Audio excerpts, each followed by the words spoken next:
Good morning, and welcome to this National Climate Conference. I decided to wait a few minutes because I see that people are continuously logging on, but I'm glad to see that so many of you are able to join us today. I do see people representing municipalities all across the country, so that is very exciting.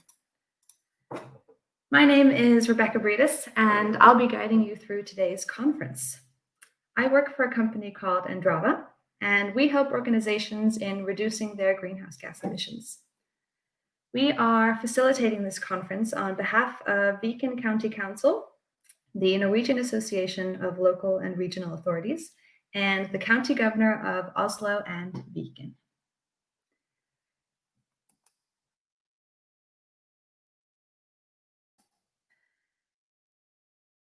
Municipalities and counties play an important role in reaching the nation's climate targets, but finding and implementing the right measures isn't always easy.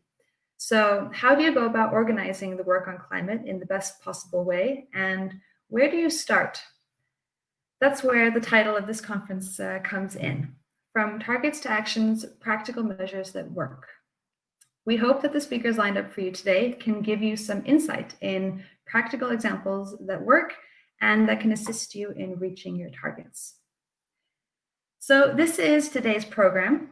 I have highlighted 3 rows in a darker color to illustrate that we have divided the day up into 3 different thematic sessions.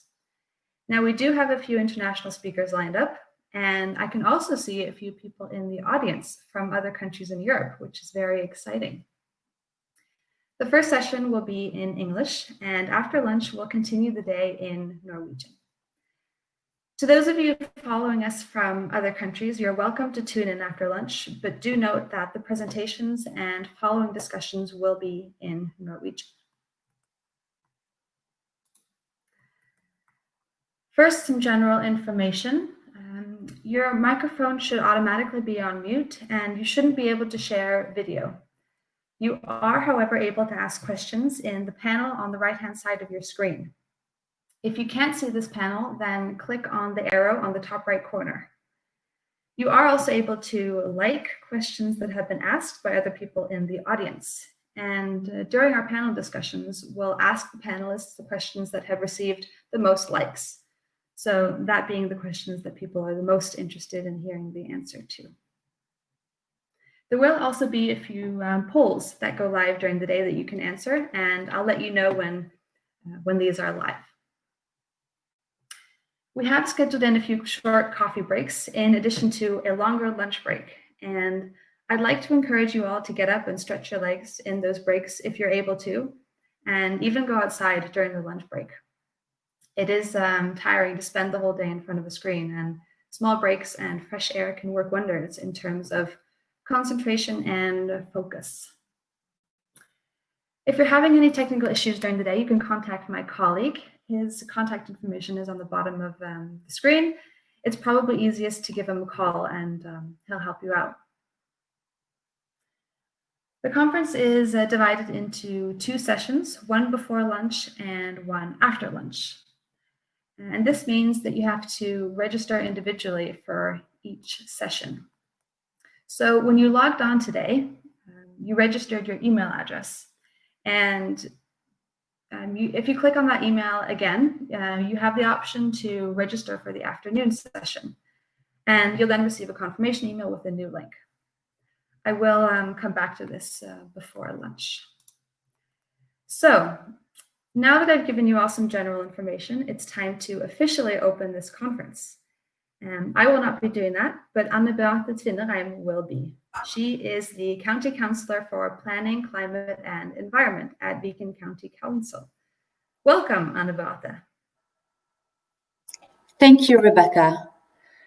And welcome, everybody. Dear ladies and gentlemen, we are pleased that so many of you from all over the country and Europe are joining us today. Now, counties and municipalities in Norway have set ambitious climate targets to combat global warming, and climate actions happen locally, as we know, and regions and municipalities are the ones to make it happen. And we all need to cooperate and learn from each other in order to reach our targets. Now, cooperation enables sufficient use of limited resources, and it makes sure that we choose actions that really work, actions that make a difference. The climate crisis is global, and Viken County Council is therefore taking part in several international cooperations. We are very grateful that 2 of our EU partners from Belgium and Spain have been willing to attend this conference and share their experiences. Thank you very much. Today, and to make it easier for our municipalities to utilize international resources, Viken County Council has joined Covenant of Mayors, which is the world's largest movement for local climate and energy actions. And today we will hear examples on climate actions, both national and international. We will be presented tools and policy instruments to enhance and facilitate climate action. And furthermore, we will get examples on how to anchor climate action, both in our organization and the management. We will also be presented with the launch of a new and revolutionary tool, I'm happy to announce, for the Norwegian municipalities to provide overview of energy production and energy usage. Furthermore, we will get examples on how to anchor climate action in our daily work. Hopefully, by the end of the day, this will be of inspiration, and it'll make it a bit easier for all of us to plan and to implement good climate actions at home. So I wish you all a fruitful and inspiring day. Thank you very much. Thank you, Anne Beate, for your opening remarks.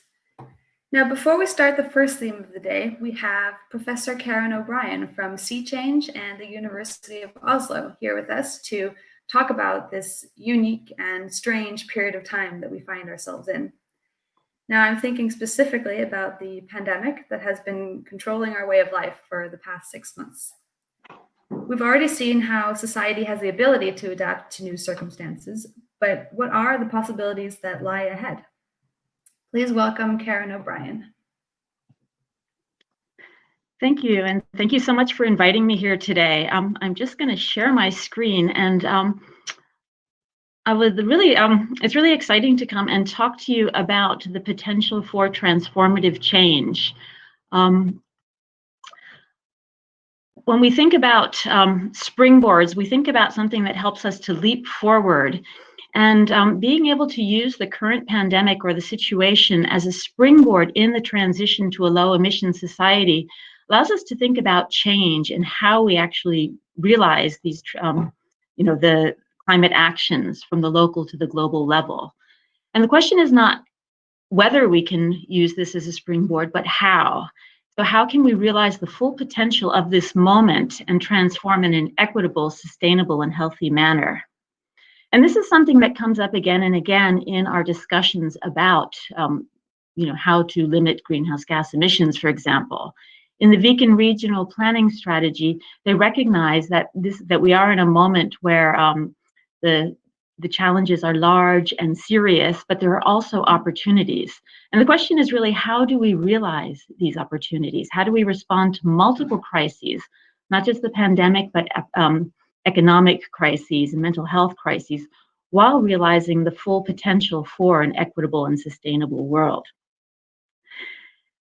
Now, many of us are thinking right now that, we just want to go back to normal. We want to go back to meeting with our friends, traveling, and so on. But, and that's very much human, but we also know that we can't go back to normal. There is no more normal as we know it, and that the priorities need to change in order to realize a world that is sustainable, where we can all thrive.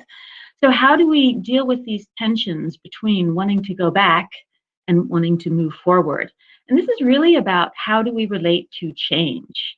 And over the last years, my work on climate change has increasingly focused on the change part of climate change. How do we transform at the rate, the scale, the speed, and the depth that is called for by global change research? And to do this, there's a whole literature on change, including in organizational management and leadership. And this book from some researchers at Harvard points out to two different ways of addressing change. We can look at a change challenge as a technical problem, and technical problems are those that can be diagnosed and solved by applying or improving established knowledge, know-how, and expertise. So in other words, we need to put more money into research and development and really figuring out, how to do this. But there's another type of problem that are called adaptive problems or adaptive challenges. And these draw attention to the mindsets, including both individual and collective beliefs, values, and worldviews, the way that we see the world. And when I think about climate change, I think of it as the ultimate adaptive challenge because it's the way that we see ourselves in relation to each other, to nature, and to the future. One of the important points about technical problems and adaptive problems is that addressing an adaptive challenge as if it were just a technical problem will lead to failure. And the image here is the famous deck chairs on the Titanic. And if we just start rearranging the deck chairs or just painting them green so that we feel like, oh, we're doing something without actually fundamentally changing the direction that we're heading, we will head for a crash. And so how do we start to approach adaptive challenges? And the first point is that adaptive challenges are practical. They do involve the technical, managerial, and behavioral changes, and they must be informed by state-of-the-art knowledge, know-how, and expertise. So we need that knowledge-based foundation for figuring out not just how to limit greenhouse gas emissions, but to adapt to the changes that are coming and to be able to address multiple issues at the same time. But adaptive challenges are also political. They involve challenging what we take as like given and questioning who decides and whose values count when we're when we're organizing the future. They call for launching alternatives that contribute not just to green transitions, but to social transformations that are inclusive, equitable, and recognize the importance of ecosystems and biodiversity. Perhaps most important and probably the biggest barrier to dealing with adaptive challenges is that they are personal. They involve questioning our individual and shared beliefs about the way that the world works, how we relate to each other, how we relate to systems, and also how we influence the future.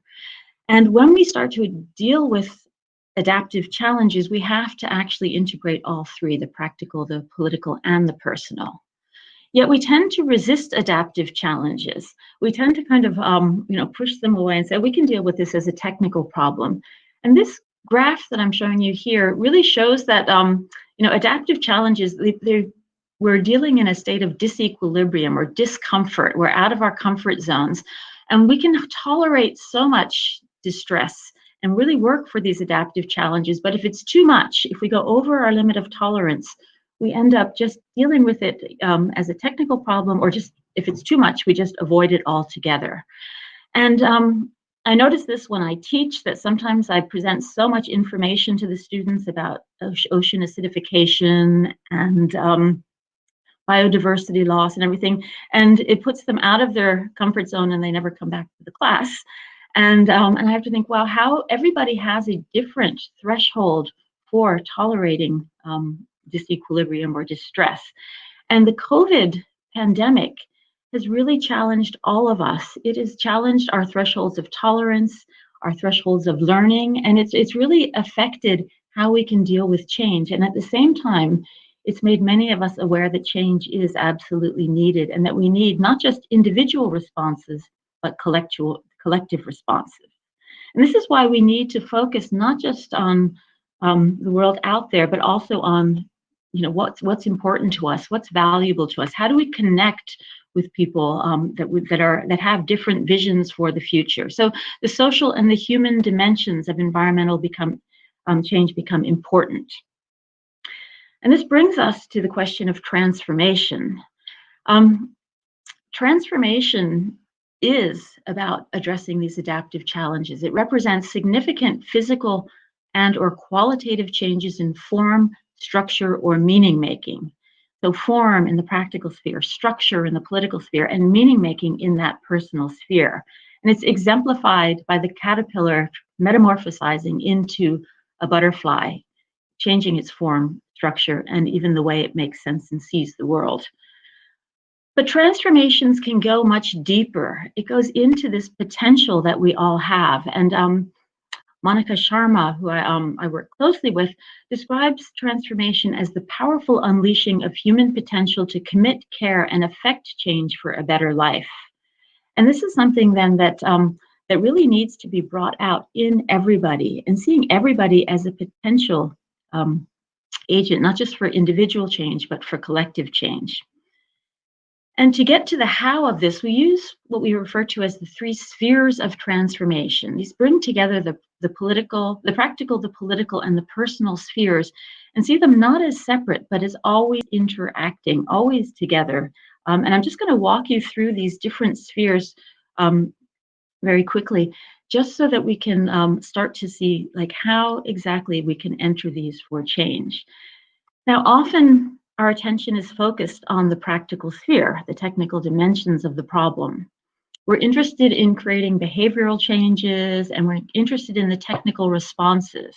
We want more bicycles on the street, more people eating plant-based diets, more buildings that are retrofitted, easier access to public transportation, all of these things that really are measurable. They're helping us to meet the Sustainable Development Goals, the 169 targets, all the indicators, and so on. And so it's really important to be able to realize these practical transformations. Yet often we're not doing this rapidly enough. We're not doing this to scale, and we're seeing that we're not meeting the targets.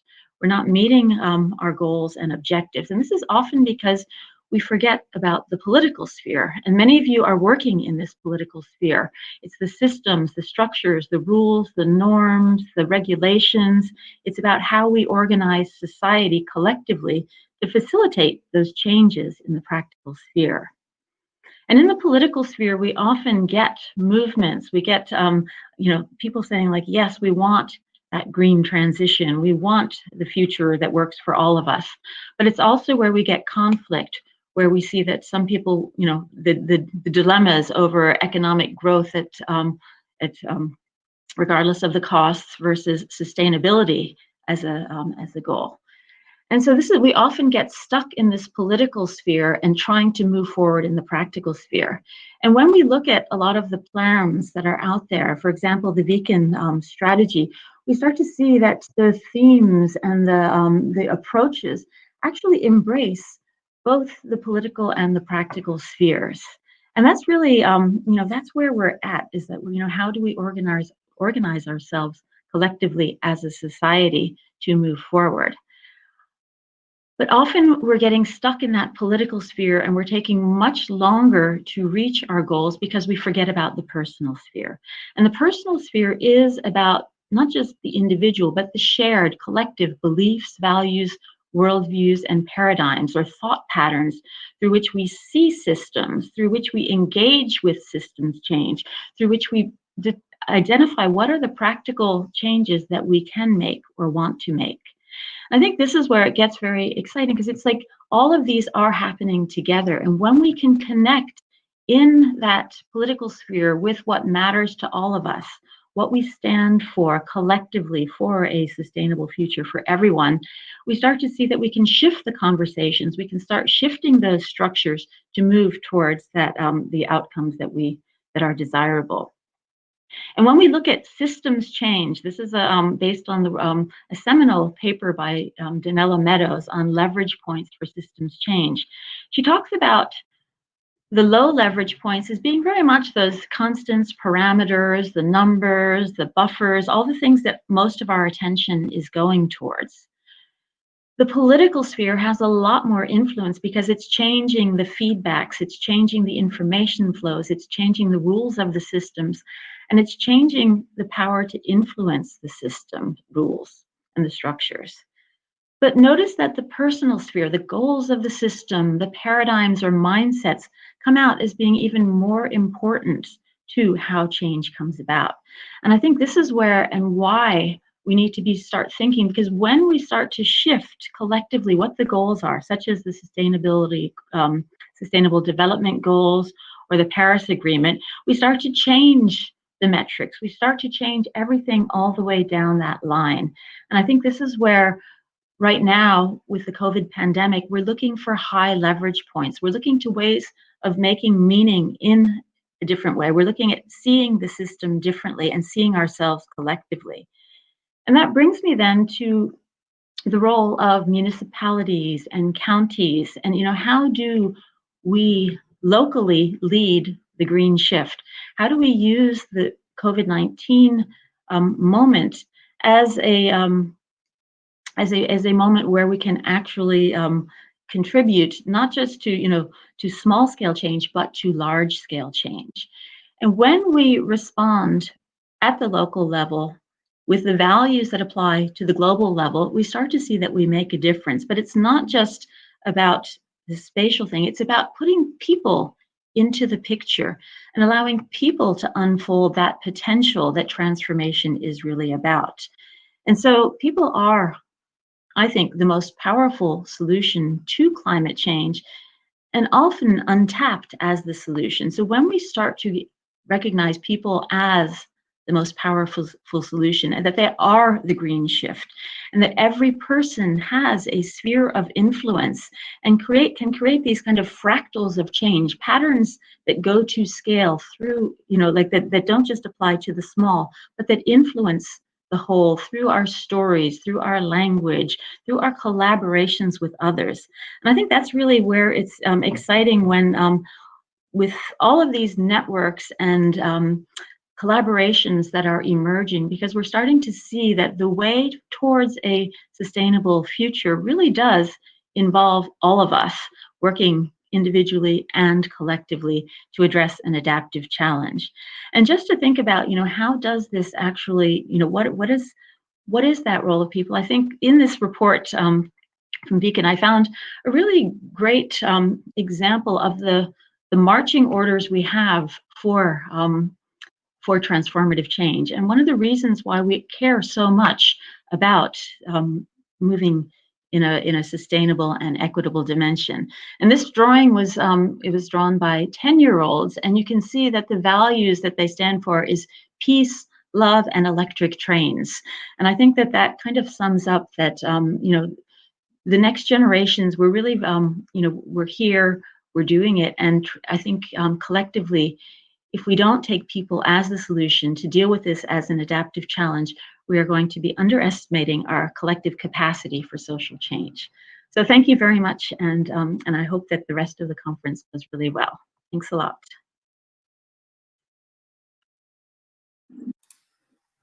Thank you, Karen.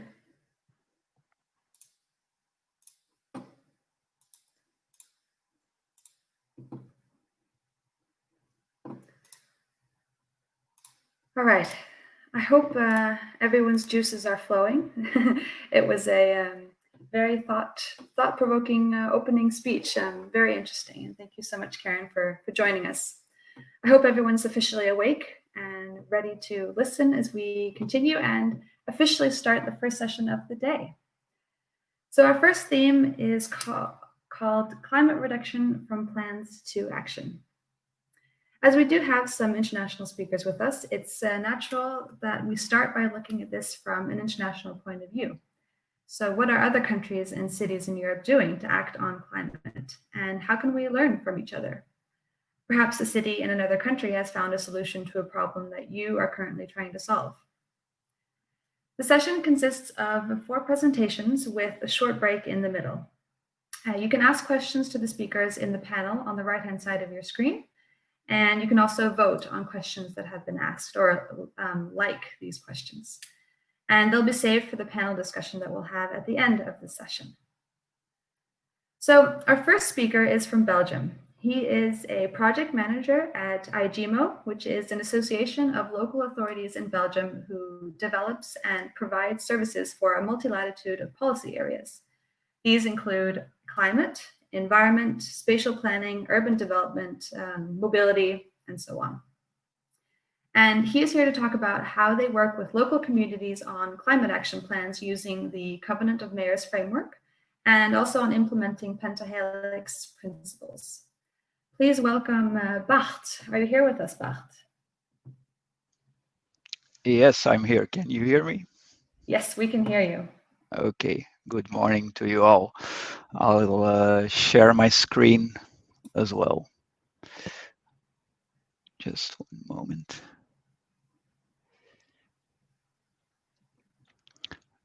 Okay.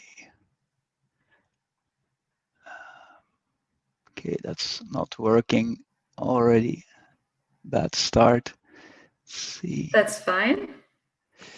I'll try again.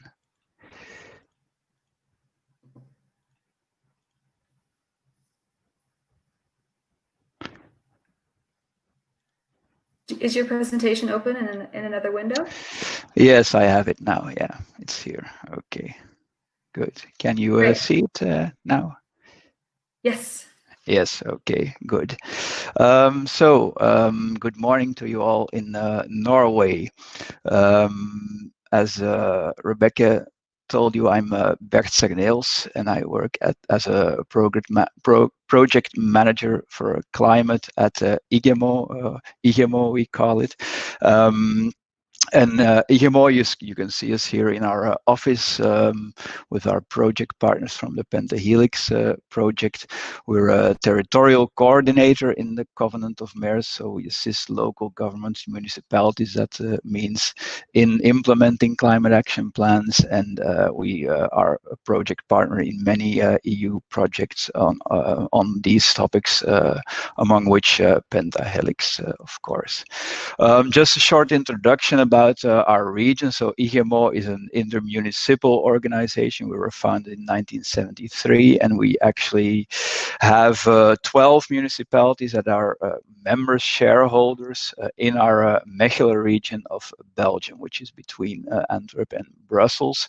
So we're, for Norwegian standards, I presume, quite a small area of 510 square kilometers, and we have about 344,000 inhabitants. And Mechelen is the largest city, not really that large as well, with about 80,000 inhabitants, and the smallest has about 10,000. So here's a bigger map to show where we are, right in the middle, somewhere between London, Amsterdam, Cologne, and Paris, let's say. So between just to the north of Brussels. If you look at our region from a CO2 emissions perspective, then you see that, yeah, we have a couple of sectors that are about the same size. So if I start to the left, we've got agriculture, which makes up about 18% of all greenhouse gases, and they're actually mainly come from greenhouses. We have a services sector as well, which is mainly buildings from schools and hospitals and such, and office buildings, of course. Also, housing is a big part, about a quarter of our CO2 emissions. We have, and that's a difference with Norway, I think, mainly individual heating systems. So individual heating system per house on gas. So natural gas.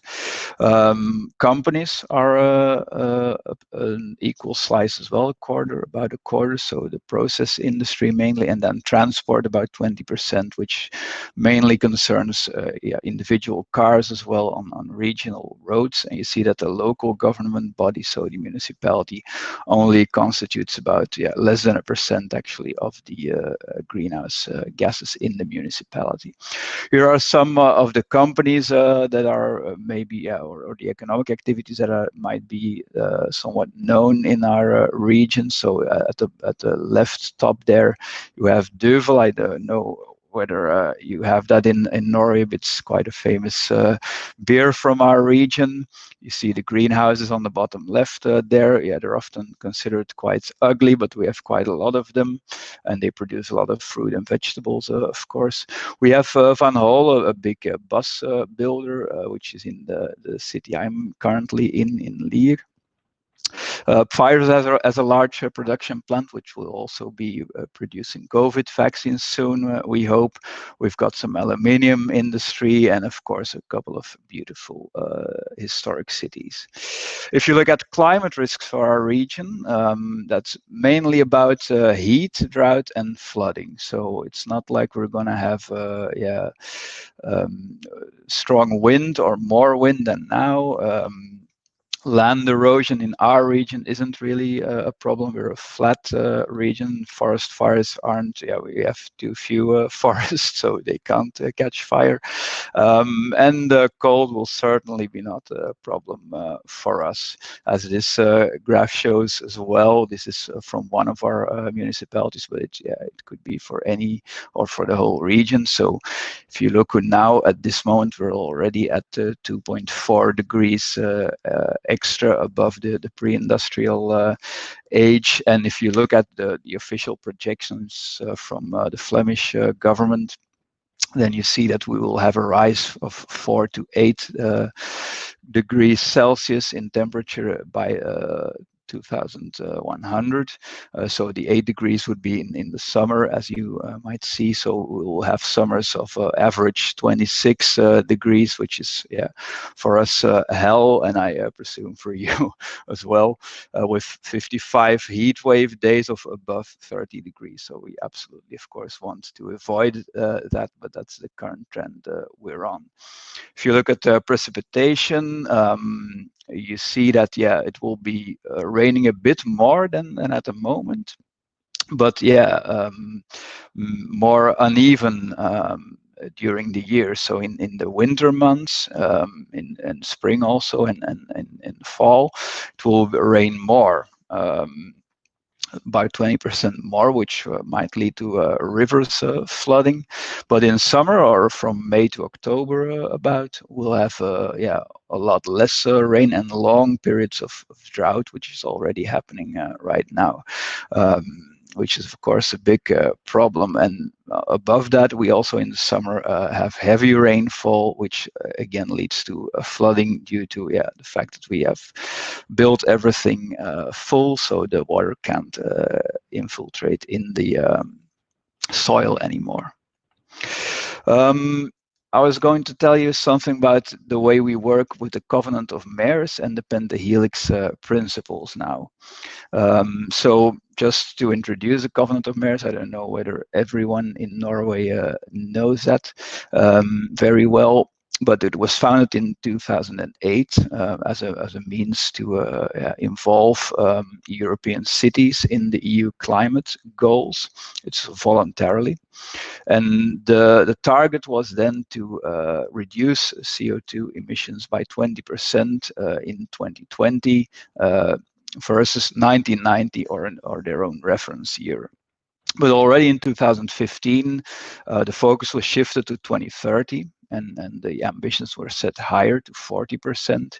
And our region is versus 2012. That's our baseline year that we use, simply actually because we don't have the right numbers from 1990. So the Flemish government only started producing them for local governments in 2011. And we use 2012. And of course, the shift was also made to more focus on adaptation to climate change since we started seeing the effects already. As you see from the picture there, that's from the COM site, there are quite a lot of signatories of this Covenant of Mayors, and they represent more than 300 million inhabitants. But it is, it's a pledge. You have to see it as a pledge, as a declaration of intent. So it's not legally binding. It's not like you're going to get a fine from joining the Covenant of Mayors. It's more like we want to do something and we do what we can in our municipality.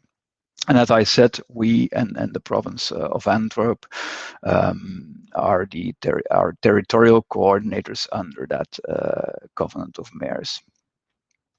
Now it's called Covenant of Mayors. Yeah, it's a bit misleading actually, because it's not the mayor that has to do everything, of course. So the mayor is more seen as a representative for the whole municipality, but actually everyone has to join in. So also citizens and companies. But COM offers us a framework to do that, and as you see, almost all, a big part of Belgian municipalities have joined COM in 2020 or 2030 pledge, or both. We also are supported from our government, so they make Emission from the regional government. It's a Flemish government, I mean, and it's always difficult in Belgium when we speak about regional or a national government, but this is the Flemish government, which makes emission inventories for us, and also, for example, a tool to calculate which measures reduce which amount of CO2. And increasingly, this framework is also, the fact that you have a SECAP is you need one to get European and regional funds increasingly. So that's a practical reason to do it for us, but also, it makes you feel, of course, part of a bigger movement, which is also important, as you see on the little map there. It's mainly a European thing. Almost the whole continent is filled with signatories, but also in some other regions of the world, they've adopted this way of working, and of course it's a means of exchanging good practices. Now, to be honest, the Covenant of Mayors 2020, the goals, so to reduce 20% by 2020 versus 2012 was not achieved in our region by single of our signatories. Probably yes, if you compare to 1990, but as I said, we didn't have inventories yet then. Now the analysis we made was that our previous climate plans were actually too vague and on a regional level, so no one really felt ownership for it. We wanted to make them more concrete and separate for each municipality. So we wanted to involve civil society more and companies. Because of course, our local governments haven't really got the necessary tools to induce the change that is necessary. And we also wanted to create more of a movement, more communication, more visualizations of what we were doing, because we had the feeling that nobody knew that there was actually going on. Some things were actually happening, but nobody knew about it. This is an example of how we made our previous climate action plan. So as you see, it's an Excel with where every municipality that joined at that moment just put an X on what they would do or not do, and these actions are mainly like promote public transport. So they're not really very concrete, and they don't say how are you going to do that. So we wanted to change that.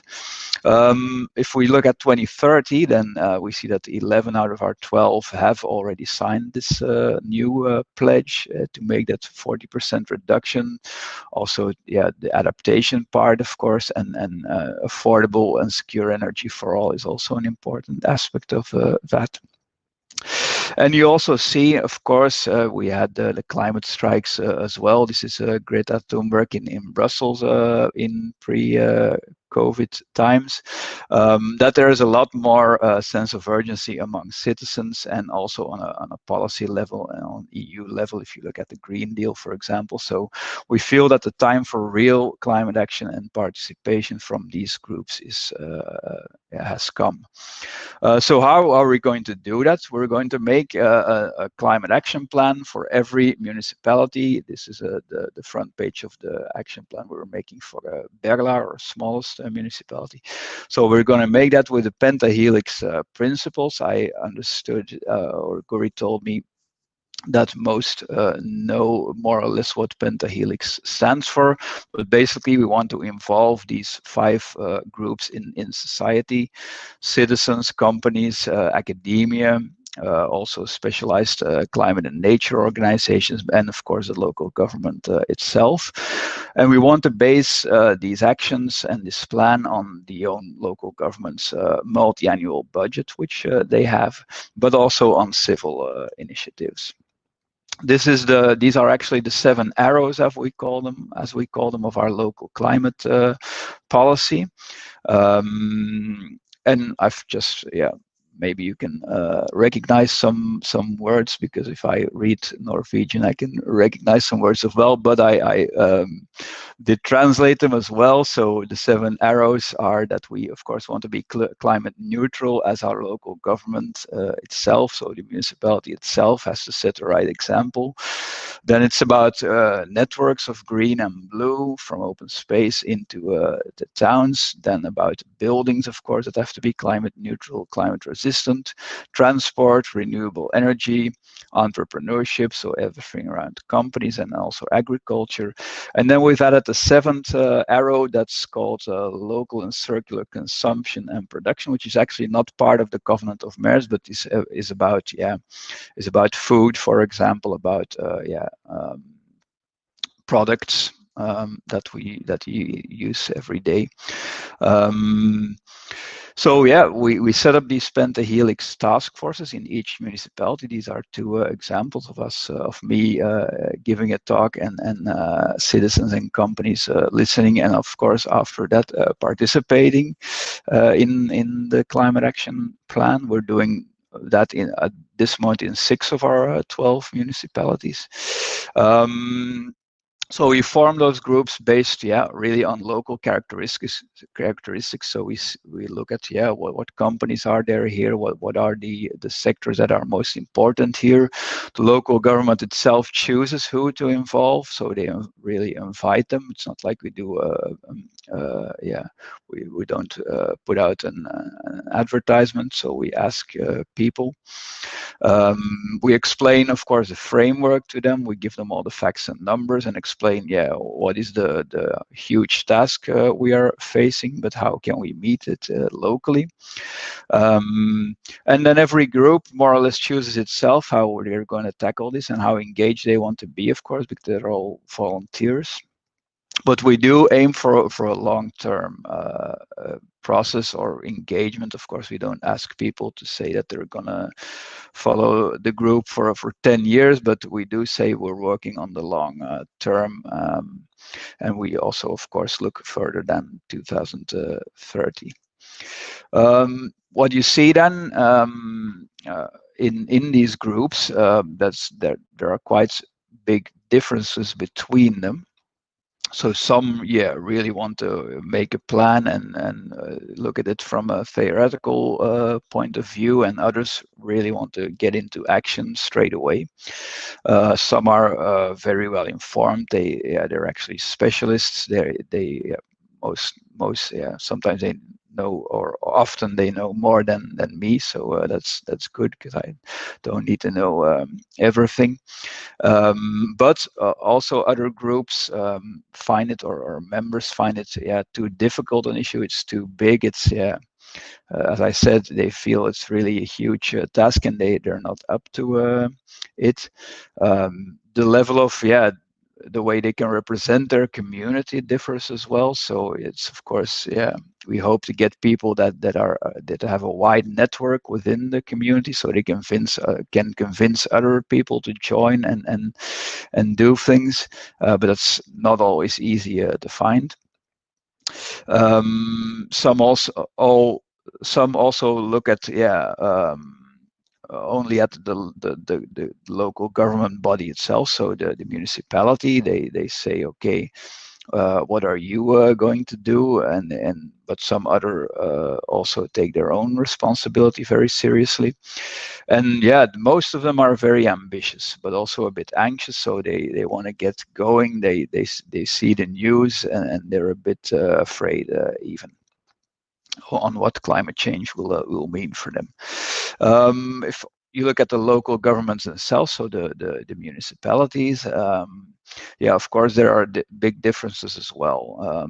Some really want to implement this way of working in a perfect manner, also internally in their own organization, but yeah, they want to get a really wide network of external involvement in these task forces, and others are a bit more afraid of that kind of participation. They say, okay, it will always be the same people who will just come to criticize us, and yeah, it won't lead to anything.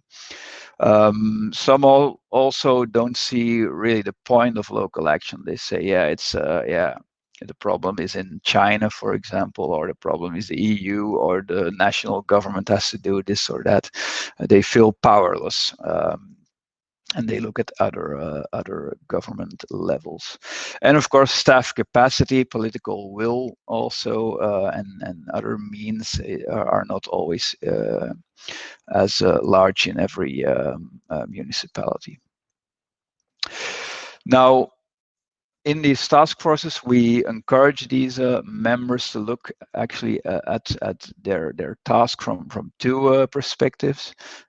So we ask them, what can we do? What can we do from our organizations, from civil society, from our company? What actions do we want to take? And does the local government in any way, yeah, do we want help from them? What can they do for us? But also vice versa, yeah, the local government has certain policies. How can we help implement those? Can we help spread them? Maybe we can adjust them a bit, give suggestions for that. So these are the two perspectives that we encourage them to take. But it's not easy to, yeah, manage expectations. So yeah, certainly, for example, in municipalities with limited staff capacity, they're afraid that, yeah, it will be too much work, and yeah, the groups, if they're very motivated, which they often are, they want to do a lot, but yeah, we need to make sure that we don't yeah, burn them out, so to say, so that we don't exceed their capacity. Some concrete actions to finish with. For example, we have the Strong House project. That's a European project, also a renovation project, which we at IGMO are implementing. But we involve volunteers for that. So if you see to the bottom left, we ask volunteers to do thermographic scans of houses in their community as a way of, yeah, making heat loss very clear for people. And we also ask them to be neighborhood ambassadors. So actually, yeah, talk about renovation and measures that could be taken as a way, yeah, to involve communities.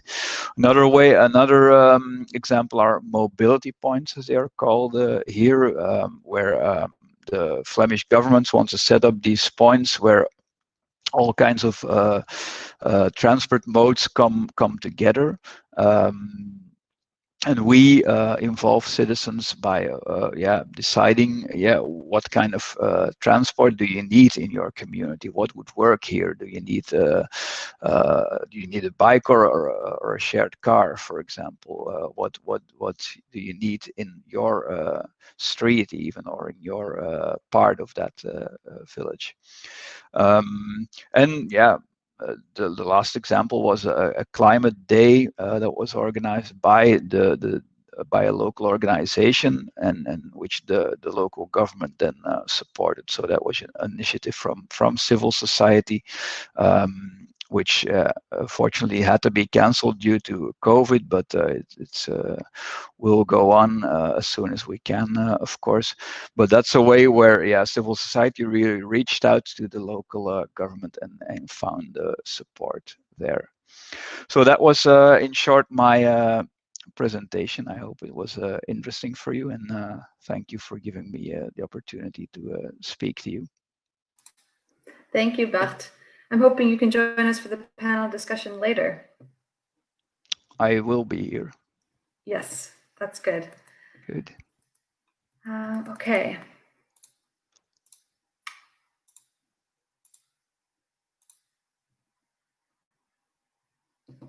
So, our next speaker is Gil from Barcelona, and I actually, it sounds like I'm making this up, but I am not. His car broke down on the way to work today, so he had to jump in a taxi and rush to get to work, and he has not arrived yet. So we're gonna switch his presentation with the coffee break and take a quick 10-minute coffee break now, and hopefully he'll have reached his office by just after 10, and we can get going with his presentation then.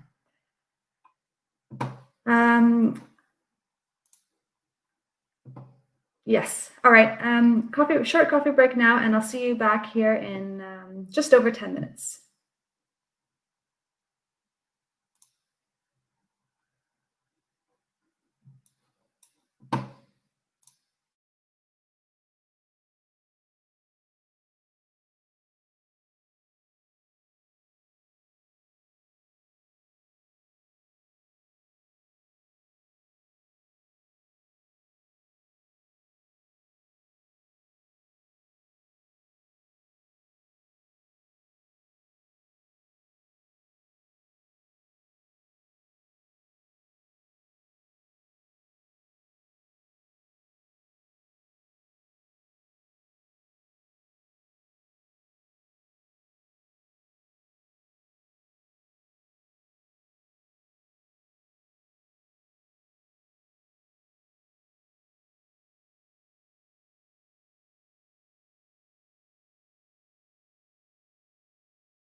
du får snu den sånn at vi begge synes.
All right, hello again, and welcome back.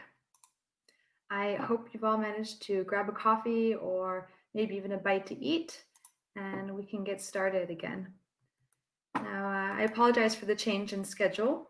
What we're going to do is to allow Gil to have some extra time to get rigged and set everything up. We are going to go straight to Guri and Farhad.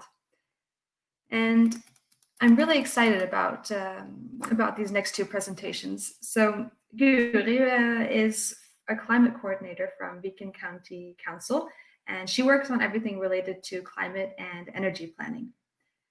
Farhad, he is an advisor and analyst at Viken County Council for the Department of Regional Planning. Firstly, we'll hear from Guri, who will tell us about international and national collaborations and how we can benefit from working together on climate action plans, but also how we can benefit in standardizing the reporting on climate gas reductions. And after that, Guri and Farhad will surprise us with something new and exciting that they and their team have been working on for a long time. And I have to say, it is pretty awesome. So Guri and Farhad, please welcome you to the stage. Are you with us? Yes, hello. Thank you very much. Let's see, you can hear us, I hope. We can hear you. And then we'll see if we can manage to share our presentation.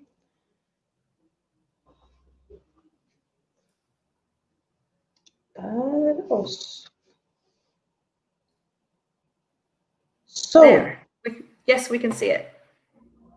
Good. So, benefits of cooperation and coordination is the topic for the day. The climate crisis is a global issue, and we all know we have to adhere to the Paris Agreement, and we also know that the EU is working on a Green Deal. So a lot will be happening in our neighbor countries. As we heard from Bert, European municipalities cooperate on climate and energy plans, or CECAPs, through Covenant of Mayors, with many thousand signatories. Through this, they get technical support, access to financial grants, visibility on an international level, networking, capacity building, and much more. And just to emphasize the financial grants, we're now seeing a movement in the Horizon program, where a lot of the grants for energy depend on the municipality being part of Covenant of Mayors. And this will be both if the municipality wants to be part of a project, but it could also be if a private actor within the municipality, a research institution within the municipality wants to join a project, it could be problematic for them if the municipality is not a part of Covenant of Mayors. Norwegian municipalities can be part of this collaboration. The demand is to have a CEGAP, a climate plan, with a goal of a 40% or more reduction. The benefits are great to being part of this. There are some drawbacks, and that is the reporting system.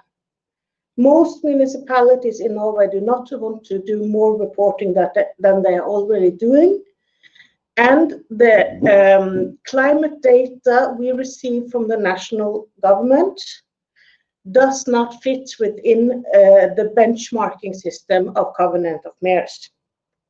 Unlike in Belgium, where it's very easy for the municipalities to use data from the national government to go straight into Covenant of Mayors reporting. So this is something we have been trying to address in Viken. All municipalities in Norway have to do climate planning. You don't have to have a specific climate plan. You can have an integrated plan, municipal plan, or you can integrate it in other plans, but you have to have climate planning. And the climate planning must include all of the geographical region of the municipality or the region. And you have to have information about climate gas emissions, and you have to have information about the energy system, energy production and distribution, and energy use. This is always very stressful to read for the municipalities because there is no data for this second part, but we will come back to that later. Whether you make a CEGAP, a climate plan, as a separate document, or you integrate it, we have been working on climate plans now for several years, and there are some ideas about how to make one that actually works. And one of the key aspects is that it has to be well anchored in all parts of the society and engage all actors for action. And this is the background for the Pentahelix project that Bert said a few words about. The ideal CEGAP covers all relevant sectors. It can be easily read and understood by a bored 15-year-old. This is a very important part, because if a bored 15-year-old won't bother to read it, I can guarantee you that not all the politicians in your council will bother to read it. So make it readable and enjoyable and short. A plan has no value without an action plan or a climate budget. You can make either or both. I would recommend to have a longer horizon on the climate plan because it takes a lot of work to make it, but focus on the actions within the annual budgets and action plans. And then, of course, all planners know about how to make SMART goals that are specific, measurable, ambitious, relevant, and time-specific. This is a lot of work, and it's hard to make a good plan. And we have almost 400 municipalities, and some of you have not only 100% job of being a climate advisor, some might have additional work as janitor or fire chief or maybe assistant mayor. So we can't expect all municipalities to have a lot of capacity to make the perfect CEGAPs. Therefore, we have been working on sharing to do this together so we can make better plans altogether. Through pentahelix.eu, you can find methods for good planning processes. If you call us, we are happy to contribute to good participation processes. We are sharing texts through a COASIS platform Komplett. We are sharing illustrations. Please download, use at pentahelix.eu. Ideas and knowledge at a climate forum. We have made climate communication guidelines in cooperation with Norsus, Østfoldforskning. We are aiming to be able to assist Covenant of Mayors signatories in reporting to make this very easy to be part of Covenant of Mayors. And we are sharing climate statistics and indicators in dashboards and GIS systems. And my colleague Farad will now explain more about the data that we are sharing.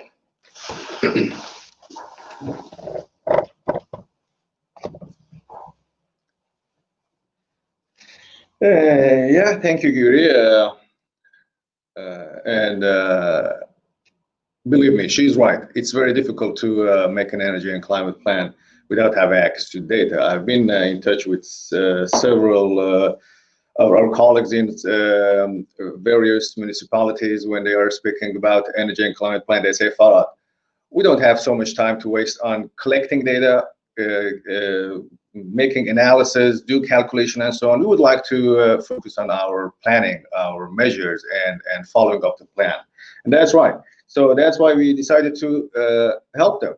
How? By collecting the information they need, gathering all the data they need in one place, and in addition, some indicators and so on. So we thought might be helpful for them. One thing we did is actually making a climate dashboard. And here, let me see. It just disappeared. 2 seconds. Oh. Shall I connect to this? No, I'll get it back up. Sorry about this. Now we can see. Oh, okay. Now you can smile and speak about other things while we get it back up. I think most of you have been have seen this climate dashboard because we try to spread out the information in Facebook, the local klimaarbeid from Miljødirektoratet, and other fylkeskommunal and municipal network and county networks. So most of the Norwegian municipalities have already seen that. And now we are coming back again online. Yes.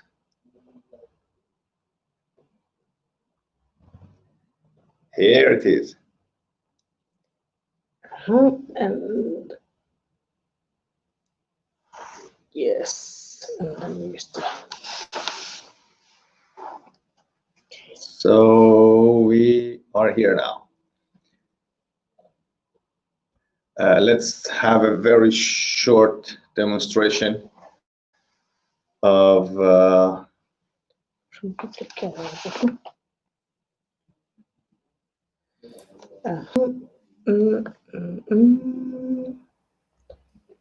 Okay, not everything works all the time.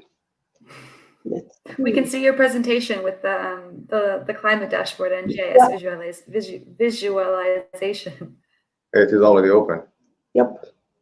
But if you share your entire screen, and yep, share a program window. Yeah, we need to shift to. Yeah, that's up there. Yeah, but I have to shift the screen. Sorry. Disable.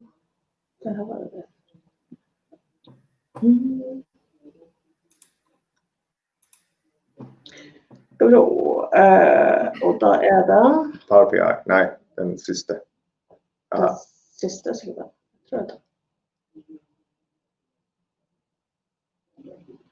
This is the climate dashboard. Yeah. All right, there we are.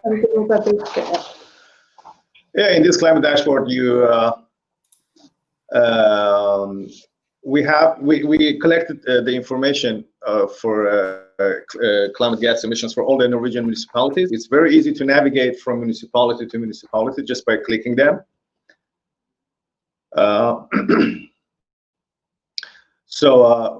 And also it has a search box in here, just like Google. If for example we write Fredrikstad, it comes here. Click on it, and then you can get the information about climate gas emissions in various sectors. We have developed 3 indicators: climate gas emission per capita, per municipal area, and something interesting here is the trend of climate gas emission during the last 10 years. That this is very helpful to show if our climate and energy policies and plans are working. Are we getting there? Can we reduce the climate gas emissions, or if not, what is the problem? Here we also can have a more detailed trend of developing climate gas emission per sector. That was one, and the other one is a second. Yeah. We connected this database to a GIS dashboard. So in addition to having all this information we showed in that dashboard, now municipalities have the possibility to see that information in an interactive dashboard, GIS based with the maps.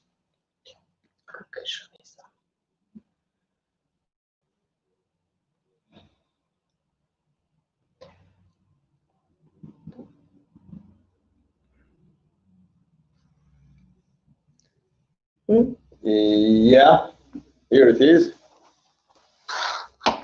Again, the same as our climate dashboard, we can choose the municipalities here. You can see the map here. You can also click on the map, zoom in and out, and select the municipalities. Why it is not coming? It's a bit slow in here, the network. I don't know what is the traffic, but these 2 dashboards are already available in Wicken County website. It is free, it is easy to access, and everybody can open it and get all this information. So this is one way of helping the municipalities, trying to deliver the information, the data, the statistic they need for their planning.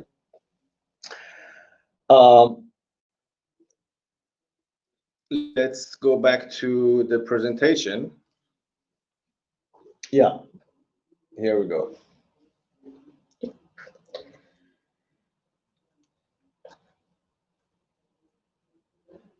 So,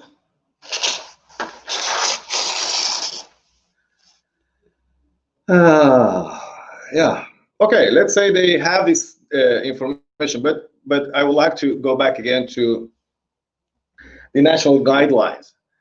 What Guri said, the national guideline emphasizes on 2 things. All the municipalities that work with energy and climate plan must consider the having information of climate gas emissions and energy system. When we are talking about the energy system, it means the energy production, distribution, and use in different sectors.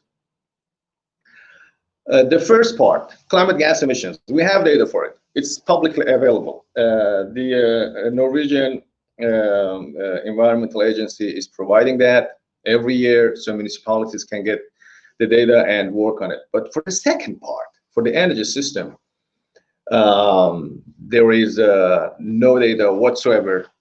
When we are talking about the energy system, it's about the whole energy system from production to use. Let me show you an example here.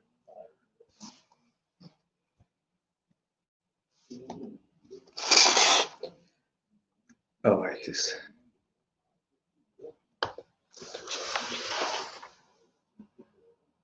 That's something. We have some difficulties with this laptop. So.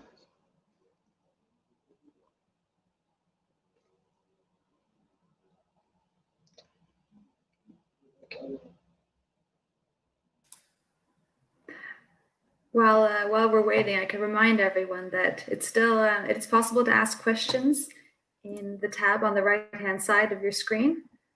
So if you have any questions, just put them in there and we'll address them in the panel discussion afterwards. Let me put it in this way. The municipal energy system is like a car. The data we have today is the emission is coming from the exhaust of a car. And we have data for this part. We have data for emission, and we are trying to make an energy and climate plan based on this part of it, while we are missing the other part.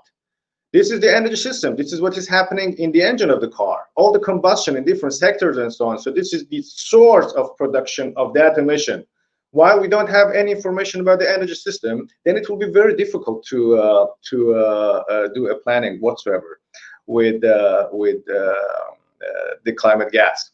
So in other words, if you are going to reduce the emissions, we have to do something with the engine or the energy system. For example, increasing the efficiency of it. So that's why we need the energy system data. We need to have a big picture of what is happening in the local energy system. Why we need that? Because it is legally required. If you don't have data for energy system, you can't measure it. You can't see how the progress is going on, and this data is not available. You see all these organizations here, they have a part of this data, mostly with the electricity production use, like Biovarmen, Norge is providing energy production, bioenergy production in the agriculture. The Norwegian district heating has a part of data. The National Environmental Agency has the climate gas emission and some energy use industry.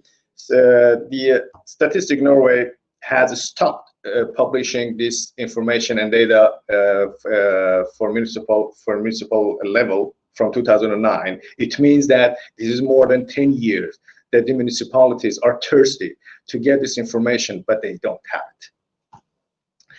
Yeah, that's unacceptable. If we want to do something with our energy and climate plan and be successful in that, we need to have that energy system data. And therefore, we try to help you by launching this energy dashboard. This is for the first time in Norway. We are providing this energy information, not only the energy use per sector, also the energy balance, the whole energy system. This is the picture of it. This is just a picture. I can go to the interactive dashboard, which is launched today for the first time. It is available from our website in Viken County.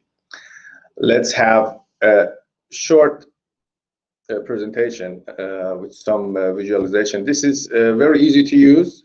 We try to get it very user-friendly for the municipalities. Exactly the same as the climate dashboard. Here you see that energy dashboard. The main window here is the energy balance. So it shows that what type of energy carrier on the right and on the left-hand side is coming into the energy system, while it is bioenergy, electricity, or oil products, and where they are used, or for example, is it combustion, use of electricity, in which sector, industry, transport. If you go to any of these lines in here, you can get the detailed information, like how much oil product is used in transport, how much electricity is used for heating, space heating. What about industry? And it's very easy to navigate between the municipalities. You just click on the municipality, you get the whole information from the energy use, production to the energy use. Something very interesting is this energy use trend. You can see the development of energy use from two main sources, oil products and electricity. We have the distribution of energy resources for the whole municipality, and a little indicator here, energy use per capita. The orange line here is the energy use per capita, the average in Norway, and it shows that if one municipality is below or over this average, it is also very easy to search for the name of a municipality. For example, yeah, why I always have Fredrikstad. Here, for example, in this energy use trend, you see that Fredrikstad was actually very successful in reducing the use of petroleum products. This is over the last 10 years. And this is a kind of electrification visualized in this trend. And also distribution of energy carriers. You see now the bioenergy is present. District heating, the green one, has a significant contribution to the energy system. And in addition to numbers, you can see in this interactive energy balance, we also have more information. If you just go to this more info and click on it, you will see a pop-up window, which is coming from, we've been thinking that this is useful to have this the information, for example, how much energy from which source is used in space heating, or the various energy sources that use in the industrial sector, and what type of oil products is used in which sector of transport. And we have three sections here. It is aviation and marine, and also road traffic. Up here, you can see the electricity balance, because most of the municipalities have some sort of electricity production, from hydropower to wind power. And we can see for the Fredrikstad has no, for example, we can click on any of them randomly.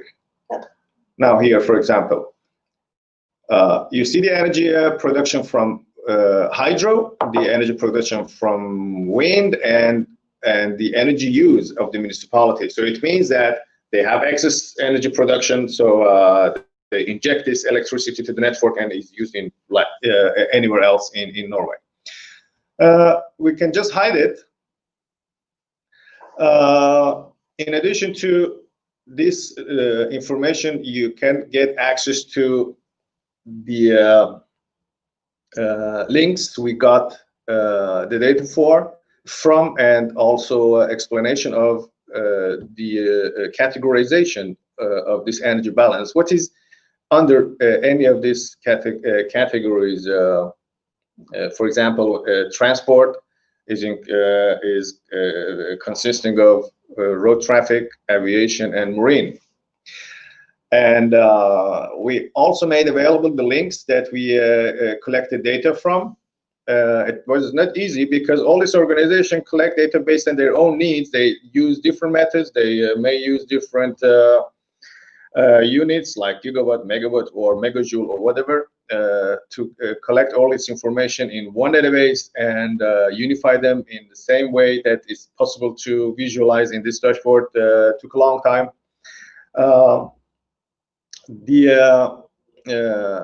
Some of the information we couldn't find. We had to buy it, so we paid to collect those data. And for the most important part of it, which is very necessary to know, is the consumption of oil products in the municipal level. So we developed a method, a calculation method for getting this information. And the calculation method is based on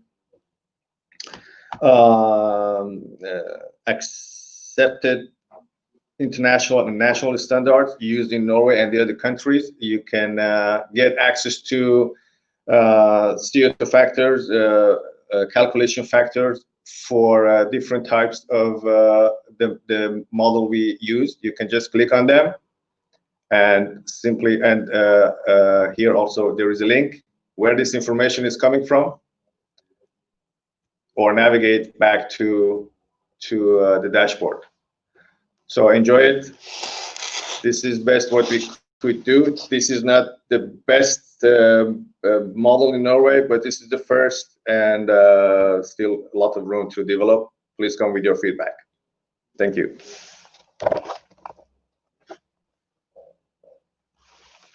Yes.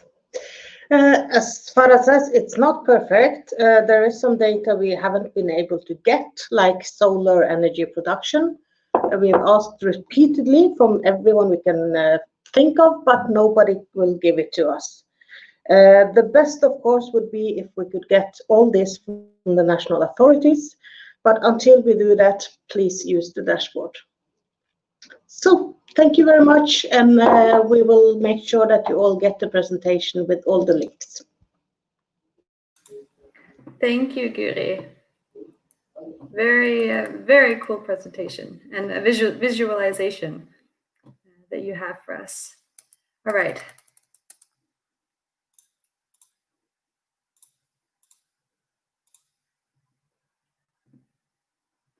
Okay. So our next speaker is here. He made it.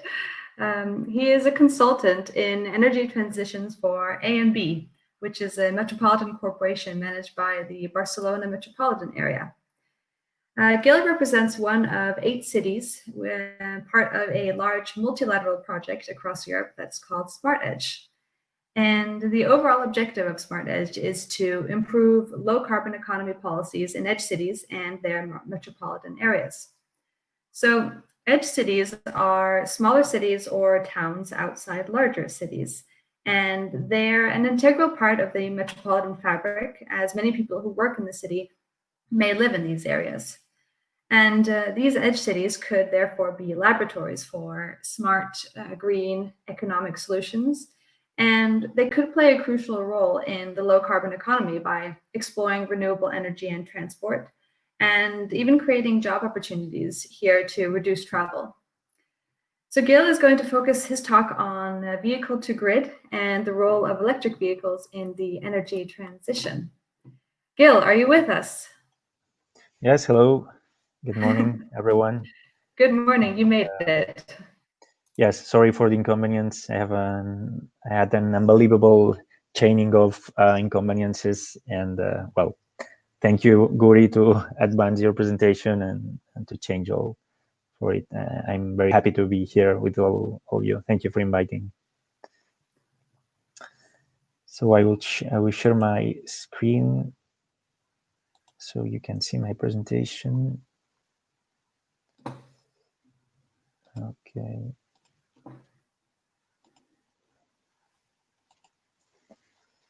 I think that now you can see it. We're seeing a black image, and we see your cursor in the middle. Okay. Well, something seems to be happening, but Yeah, sorry.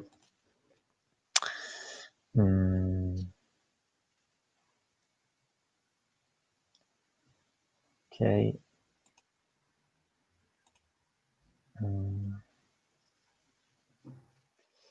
Let's try again. now we can see your whole screen. Okay. There. There it goes. I try to do it full screen. Okay, it seems. Maybe that's what's creating okay. the problem, but we could see it pretty well. Oh no, now it's working.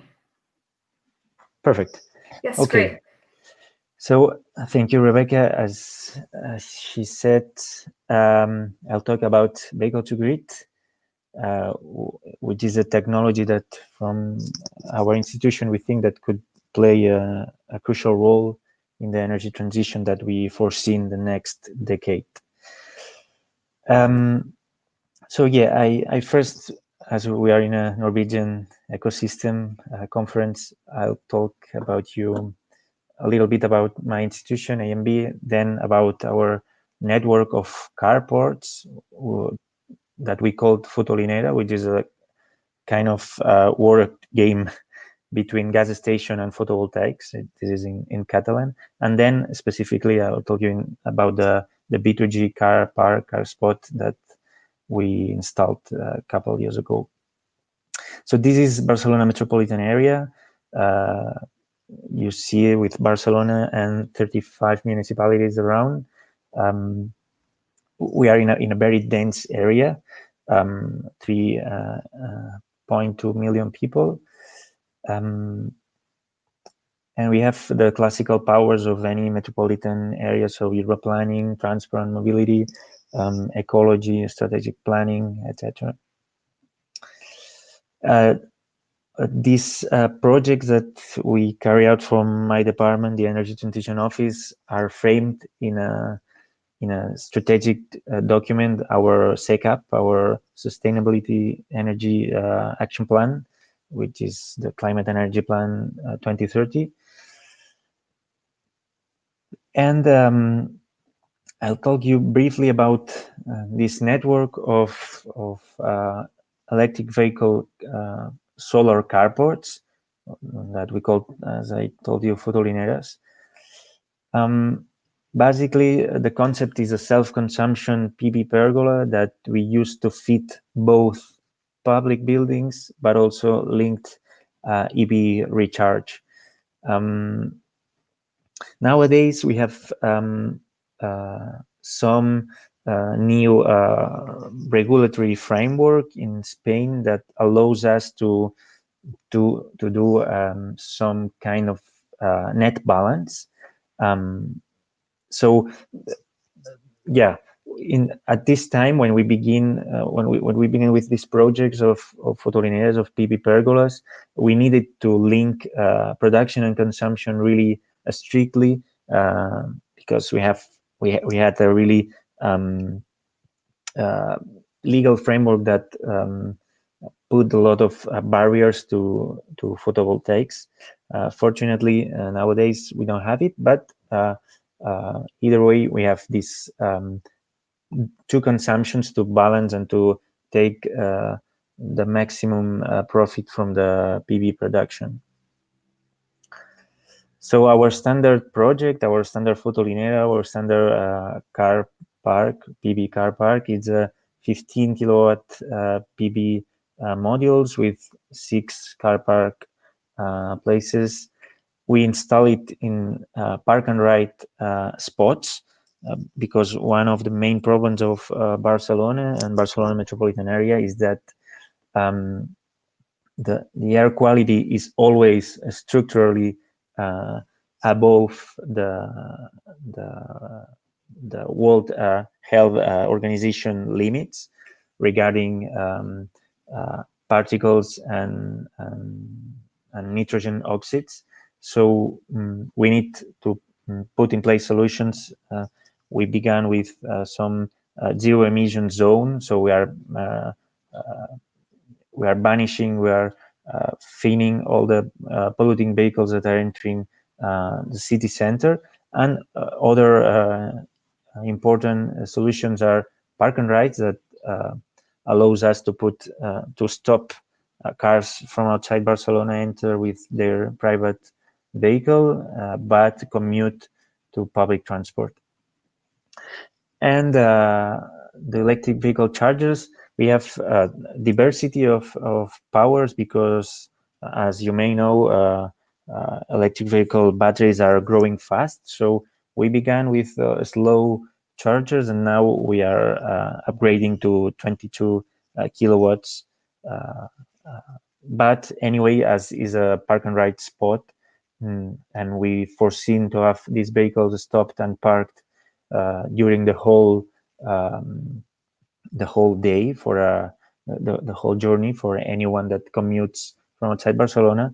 We don't need very huge power chargers that, however, they'll have a huge penalty of into the grid, into the electrical grid, due to a big power usage.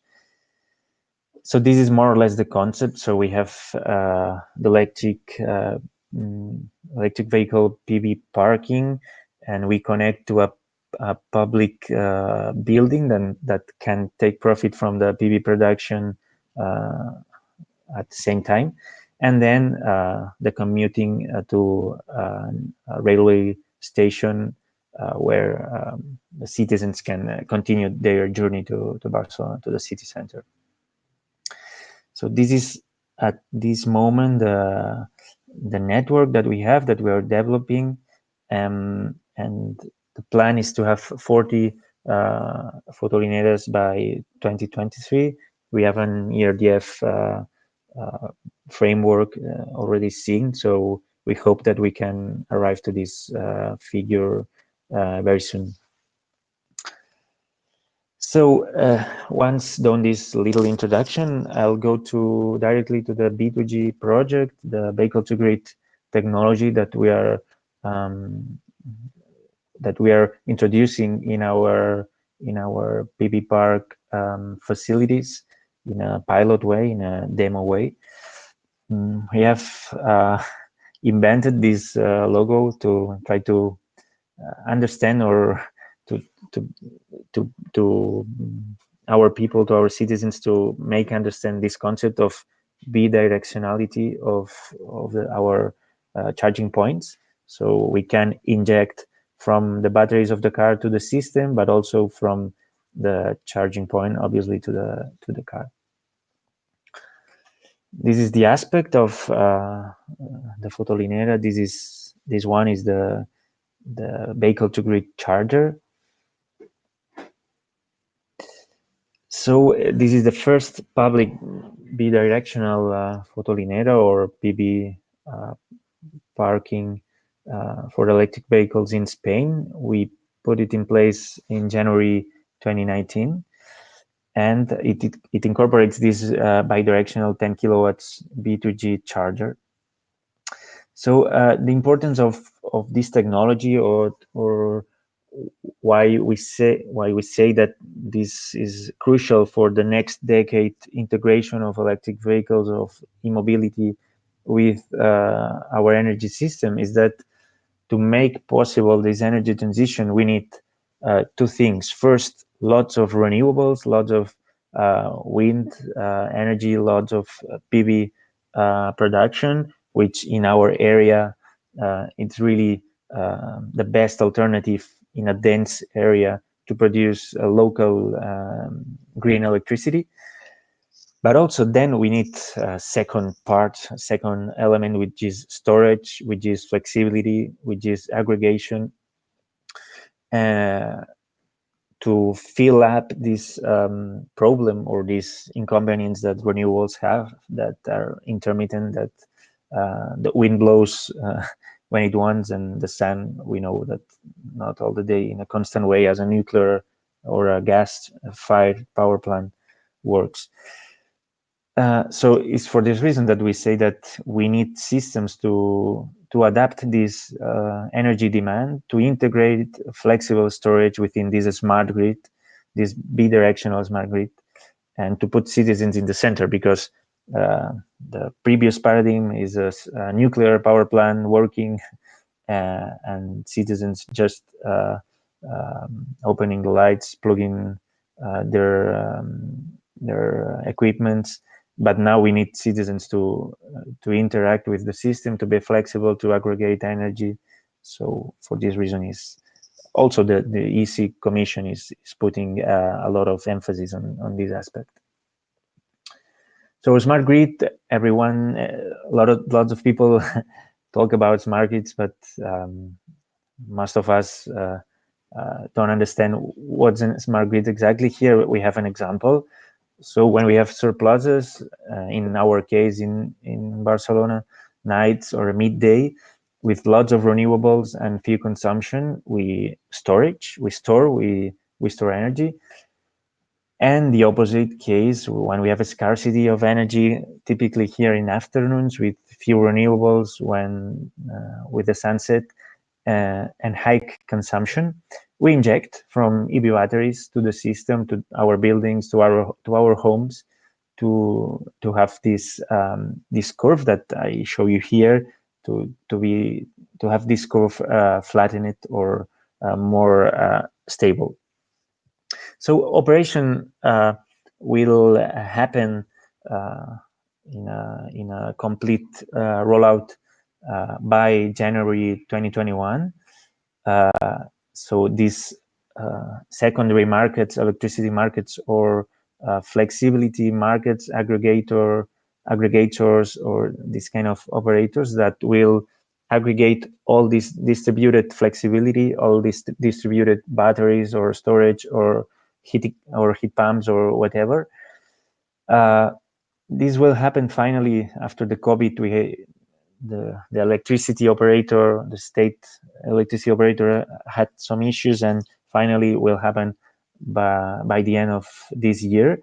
So until this time, we managed. What we did was to learn about the operation of this system, of this technology, and temporarily we did what is called vehicle to building, so B2B, because we didn't inject into the grid. The markets weren't developed, so we didn't get any revenue to inject this energy.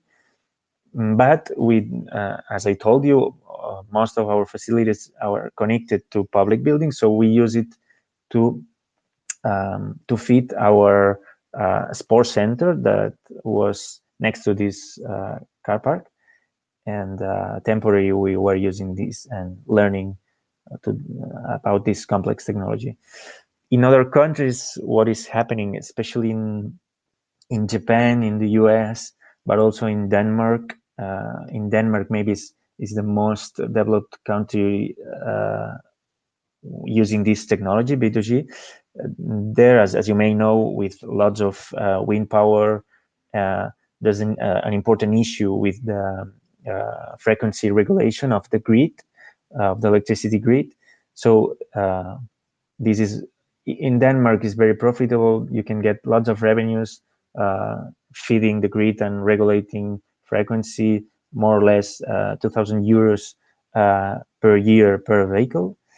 And this also helps what's happening, for example, in other parts of the world, in California, with the duck curve, with this huge penetration of residential distributed PV that is posing serious issues to our electricity grid. So it's important to have systems that flatten this curve urgently, to have this complement between lots of renewables, but also storage, as I told you before.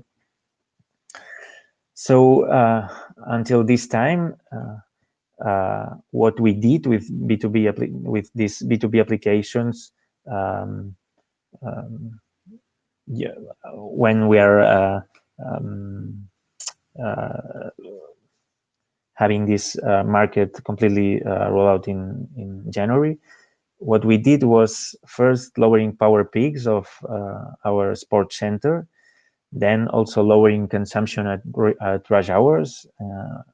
Our electricity systems, we have 3 periods with 3 different prices. Afternoons in summer is rush hours, so it's very expensive. So we tried to use the batteries of the car to have better prices.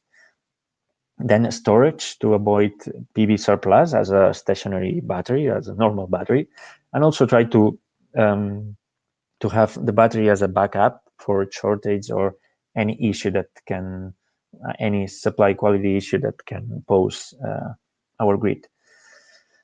Now I'll explain you some project troubles that we had, as is really an innovative project, and in Spain we didn't have the ecosystem to have a good and smooth development of this project.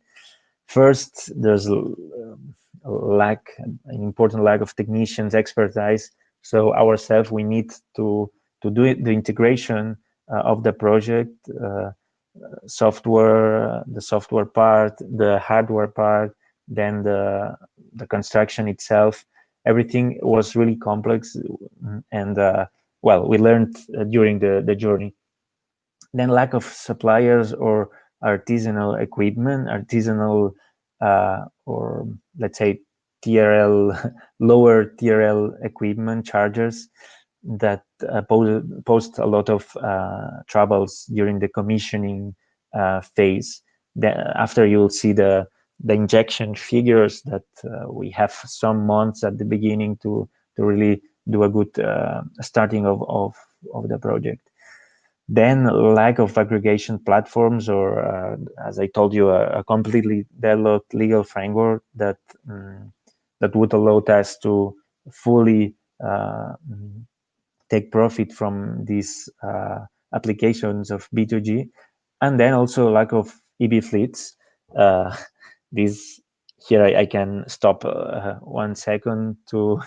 I know that I'm talking mainly to Norwegian audience, and always that we come to Norway, it's really fascinating to see in the streets really this shift to EV is happening, but in Spain still this is happening slowly. So to have an EV fleet with CHAdeMO, the Japanese standard, which nowadays is the only one that we can use with B2G, it was difficult to find at 2 years ago. Now it's rapidly changing. I have to say. Some words about operation of the project. We have now 1 Nissan Leaf from Molins City Council, which is one of these municipalities, metropolitan municipalities around Barcelona. So, and then we have a remote management system that in an intelligent way try to aggregate and to adapt, try to do demand response to interact with the electricity system. So first we have a mobile app for the user where we can manage and schedule the charge and the discharge periods, and then a virtual platform that set up these optimal charge discharge patterns that I'll show you after.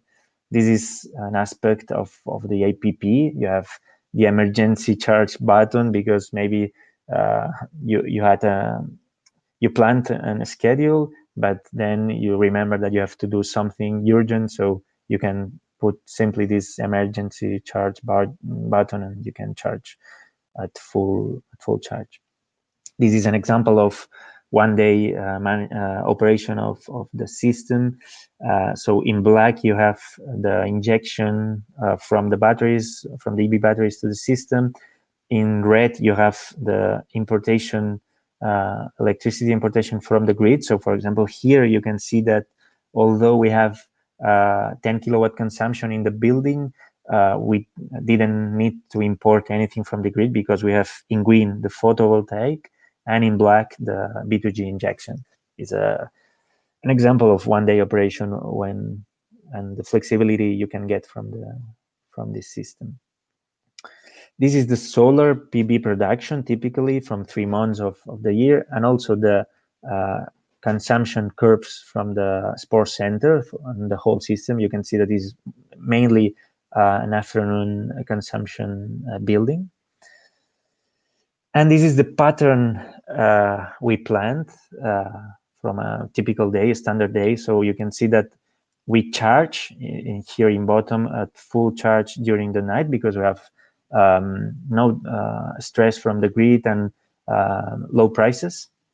And then during these central hours, we try to inject to the grid because prices are expensive, and we can try to ensure a good performance of the whole system.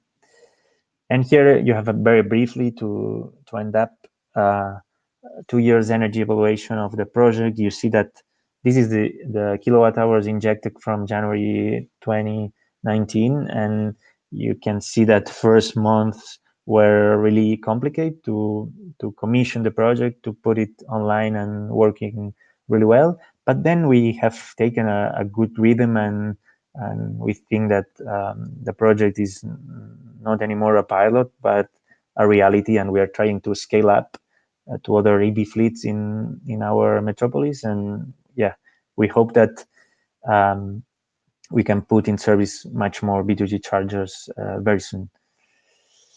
Yeah, and last concluding remark, we all agree that EVs are the future, really a good solution, but we try to ensure that this happens in a 100% renewable way.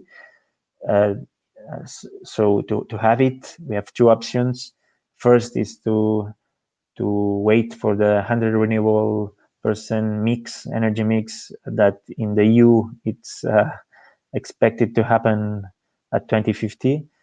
And we have another option, which is to have this kind of projects to put our generation, our green electricity generation, PV plants near of the consumption, and have a new energy culture, and to change our mobility behaviors, because we all know that changing only from fossil fuel vehicles to electric vehicles, as electric vehicles have a much more intense production and consumption and reuse density, we'll need to change also not only the technology but also our behaviors. And that's all. Thank you very much, and open to any question I can answer. Thank you. Thank you, Gil. That was very interesting. It is time to start our panel discussion. It'd be great if Bart could also join us. Before we start answering questions from the audience, I have a quick question for you, Gil. It's interesting to hear about the developments and what's being done in Barcelona.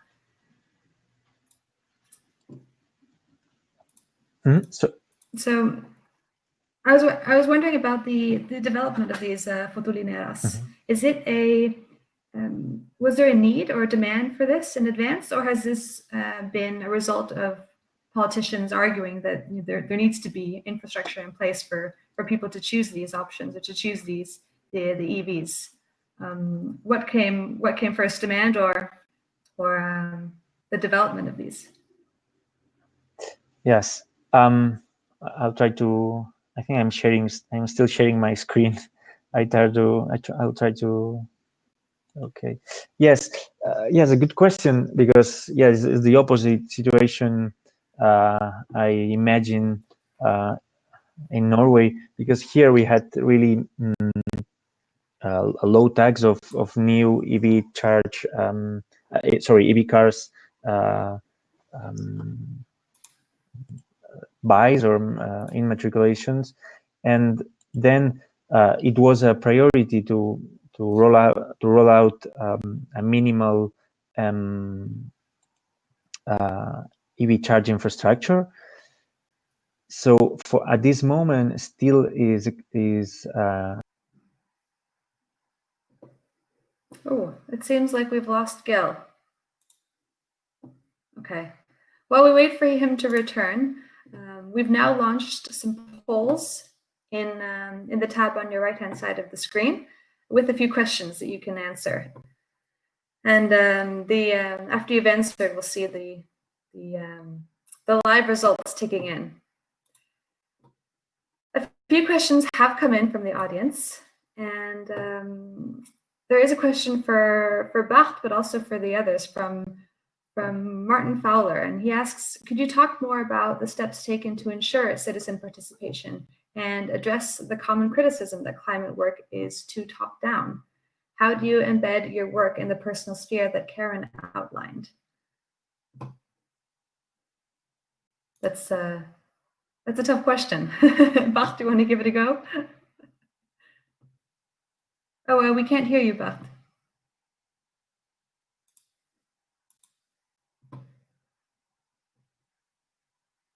There may be some microphone issues on your end. It says you're not on mute, so it could be that it's not connected.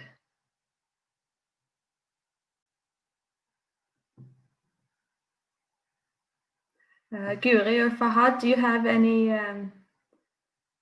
thoughts that come to mind for this the question that I just read out loud? Oh, I can't hear you either.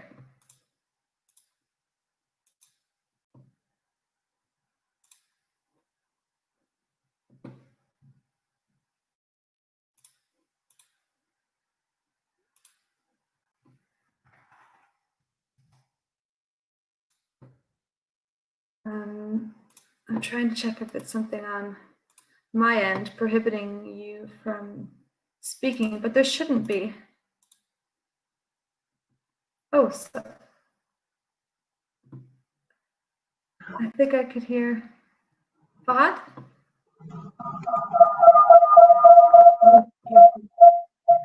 Yeah, can you hear me? Yes, I can hear you. So maybe you can speak here. Okay, and there's no echo now. No, there's no echo. Okay. Then we can only speak and not listen.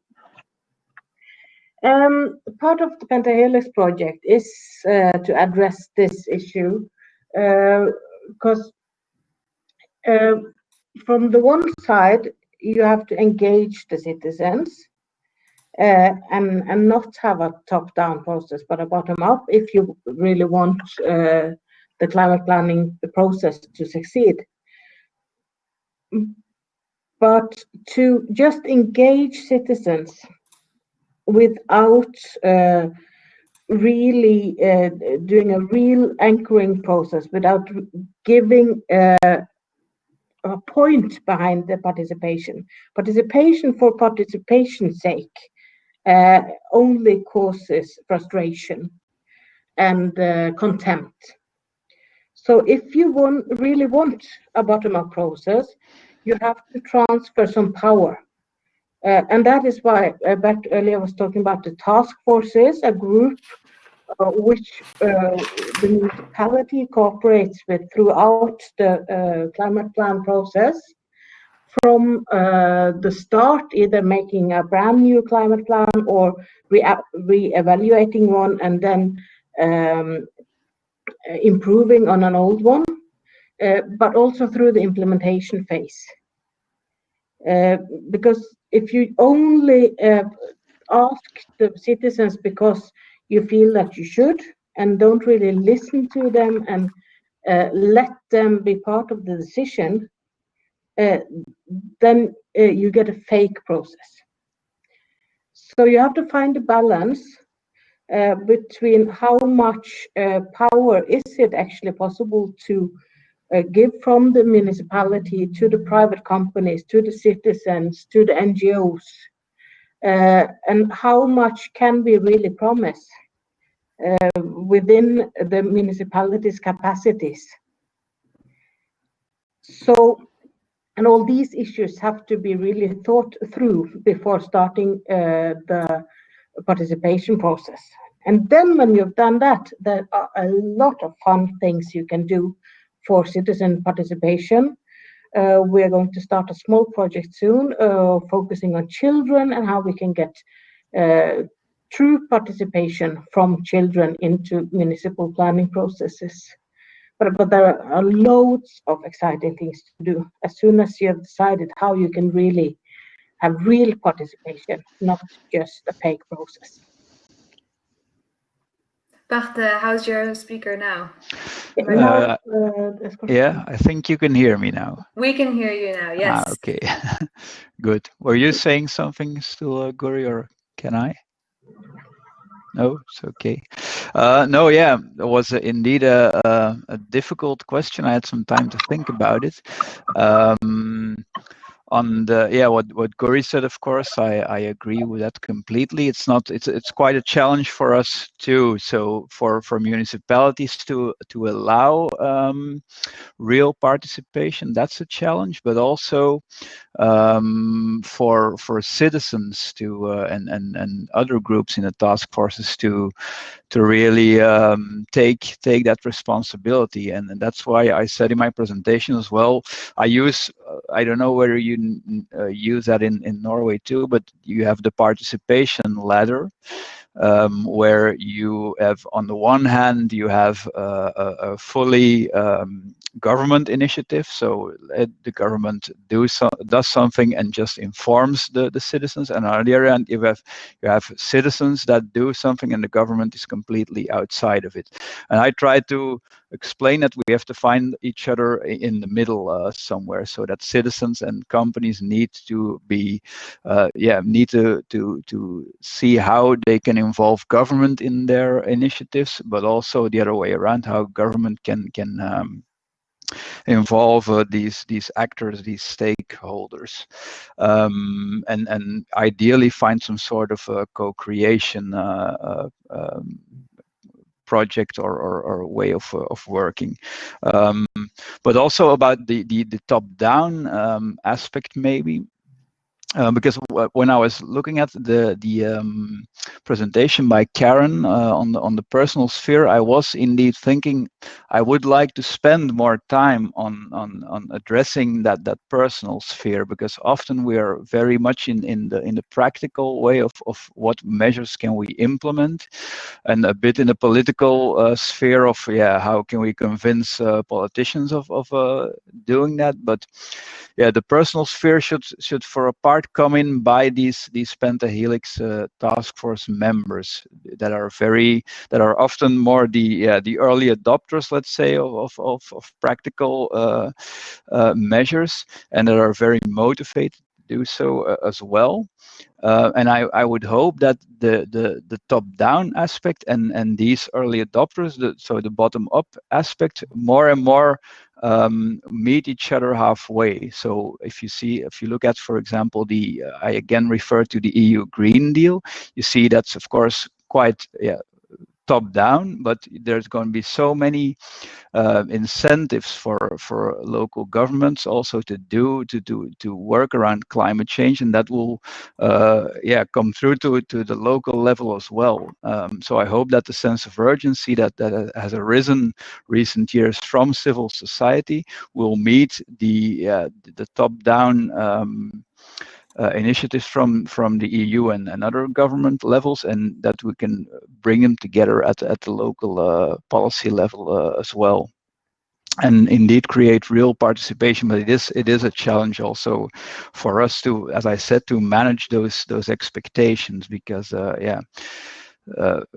local governments, municipalities feel powerless in many ways, but citizens have high expectations of them, so that leads to misunderstandings and frustration also. Good, thank you. There's another question here to Guri and Fahad, and it says the Viken climate dashboard and GIS system, does it contain more or other data than the climate statistics by Miljødirektoratets emission data?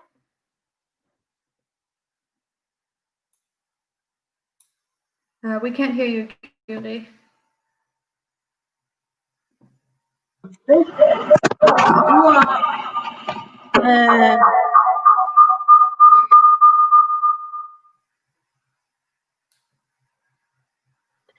Now, can you hear me?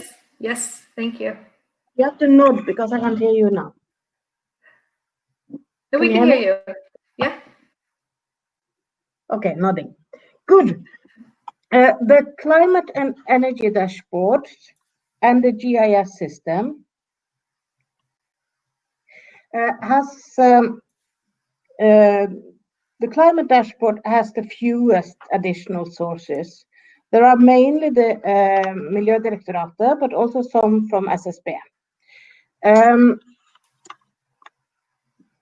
The important difference between the Miljødirektoratet data and the dashboard is that we have also added indicators, breaking down the data into indicators, and this will be an ongoing process to improve that. But the climate dashboard is not magic. Any municipality that has the capacity and time can find all this data and break it down.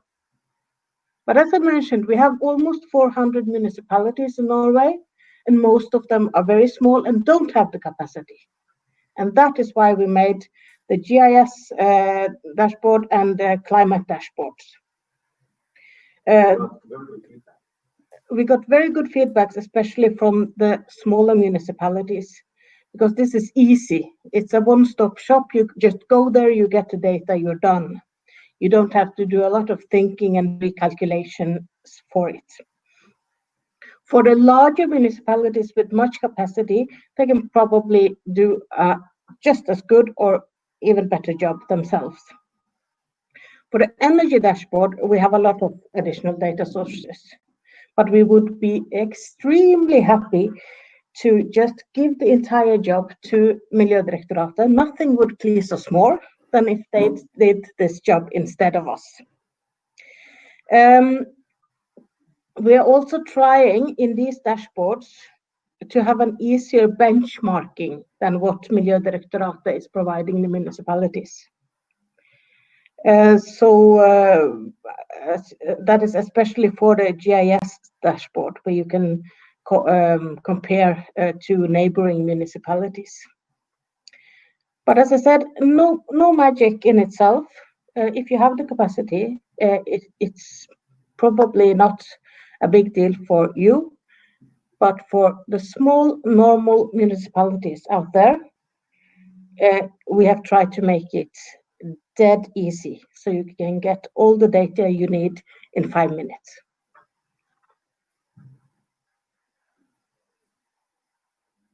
I have another follow-up question for you, Guri. Can you hear me?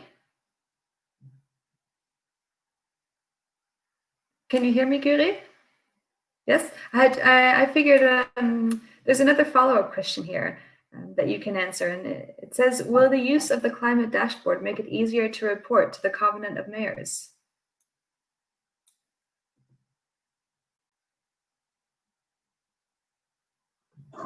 Okay, we are hoping, and this was also part of making the climate dashboard, because the Norwegian data sets are not directly comparable to what the Covenant of Mayors want us to report. We can't 100% promise yet, because there's still a job to do, but we are aiming for making a system where we can maybe even auto-populate the forms. And maybe there could also be a possibility that we could upload all the reporting to Covenant of Mayors for the municipalities. But we can't promise how far we can get in this. What we can say is that we will do everything in our power to make it much easier. Hopefully, so easy that there is no extra work for the municipalities that want to join COM. Because we think that it is very important for Norwegian municipalities to take part in the European climate work, not just sit on our own mountaintop and think all the thoughts by ourselves. Thank you. There's another tough question here that goes to everyone. So it says, we are facing not only a climate crisis, but also a biodiversity crisis, plus a number of other policy requirements, for instance, SD targets, that need addressing. How do your efforts ensure that you're not working in a climate tunnel, but ideally contribute and integrate with multiple focus areas? Gil, do you want to take a stab at that one? Let's try. I think that you didn't listen anything about my answer before, but yeah. I think you lost internet connection. Yes, the answer was that it was an incentive, not a demand from the people. So a policy to try to have infrastructure, because without infrastructure, people still were afraid of changing from fossil fuel cars to EV cars. So yes, it was an incentive. And yeah, trying to ask this complex question.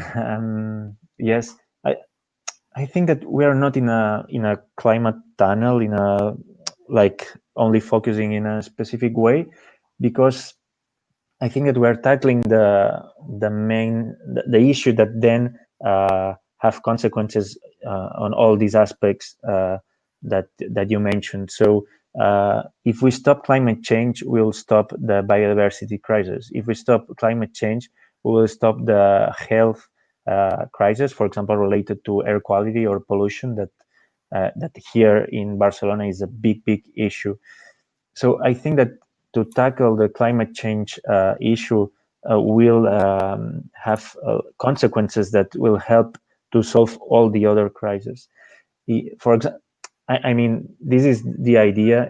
Then we are aware of these other crises. For example, in our climate and energy plan, the 2030 plan that I explained to you, we have a specific actions or specific areas where we tackle biodiversity or health.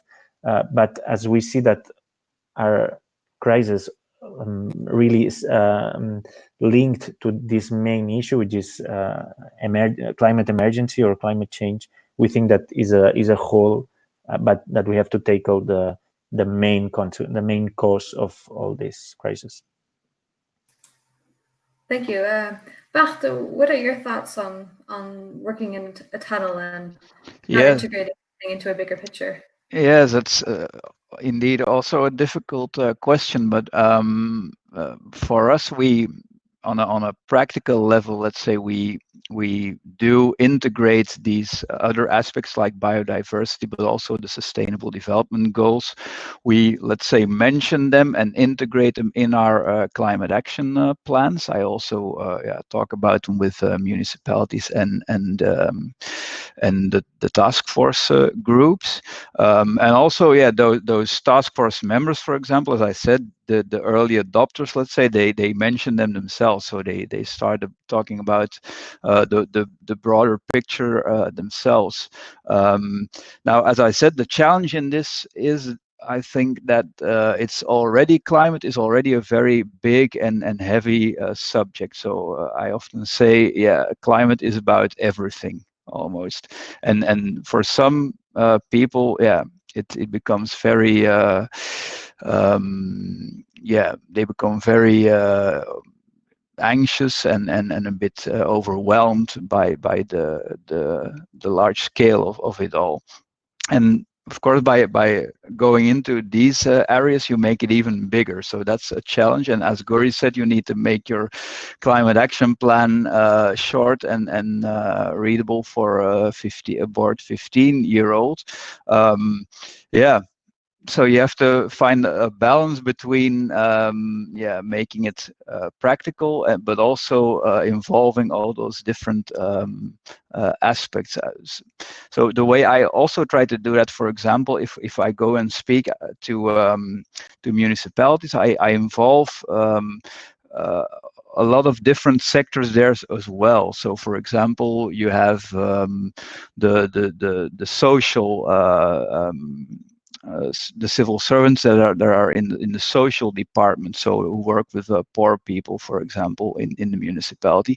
I ask them to join meetings on climate as well, to let them think about how does this affect our target group, our clients, and how can we do something that is both advantages for them, but also for climate. So I try to look at it as wide as possible, but still keep some focus, of course, as well. So that's a big challenge on that.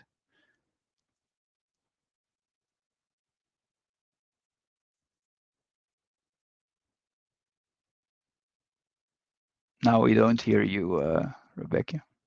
Oh, thank you.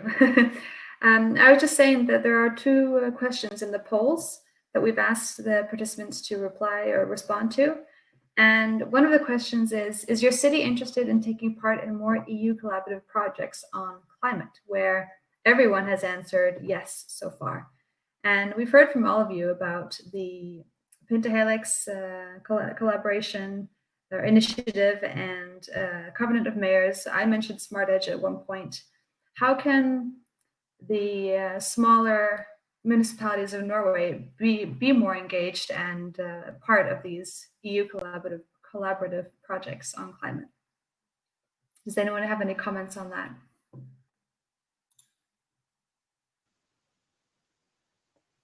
I'm not Norwegian, but I'll tell you my experience in Barcelona, what we do exactly with EU projects or research projects from the EU is that we aggregate from the little municipalities. We do represent them to these calls or these programs.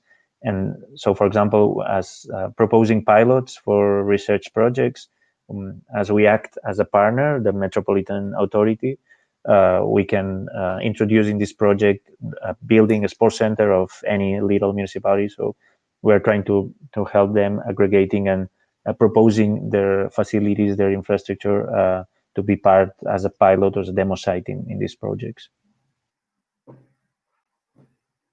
Guri or Fahad, do you have any concrete recommendations for municipalities in Norway before we have to break for lunch?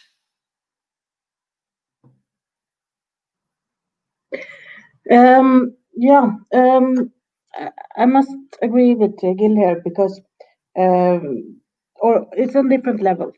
Starting out with an Interreg project is well within the means of any municipality in Norway.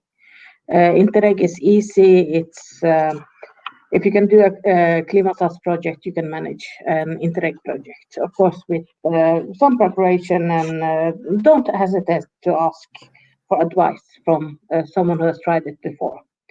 The next level up, if you're trying for Horizon Europe or also the Green Deal call that comes now, finding an experienced partner, preferably within Norway, to be a part of a consortium, to be a pilot, or as Gil says, have a group of municipalities working together is a very good idea.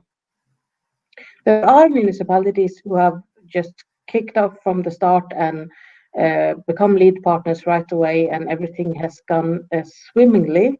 That is not the norm. So I would try to take it a bit carefully in the start, find a good consortium, find people who are experienced, and follow them the first time.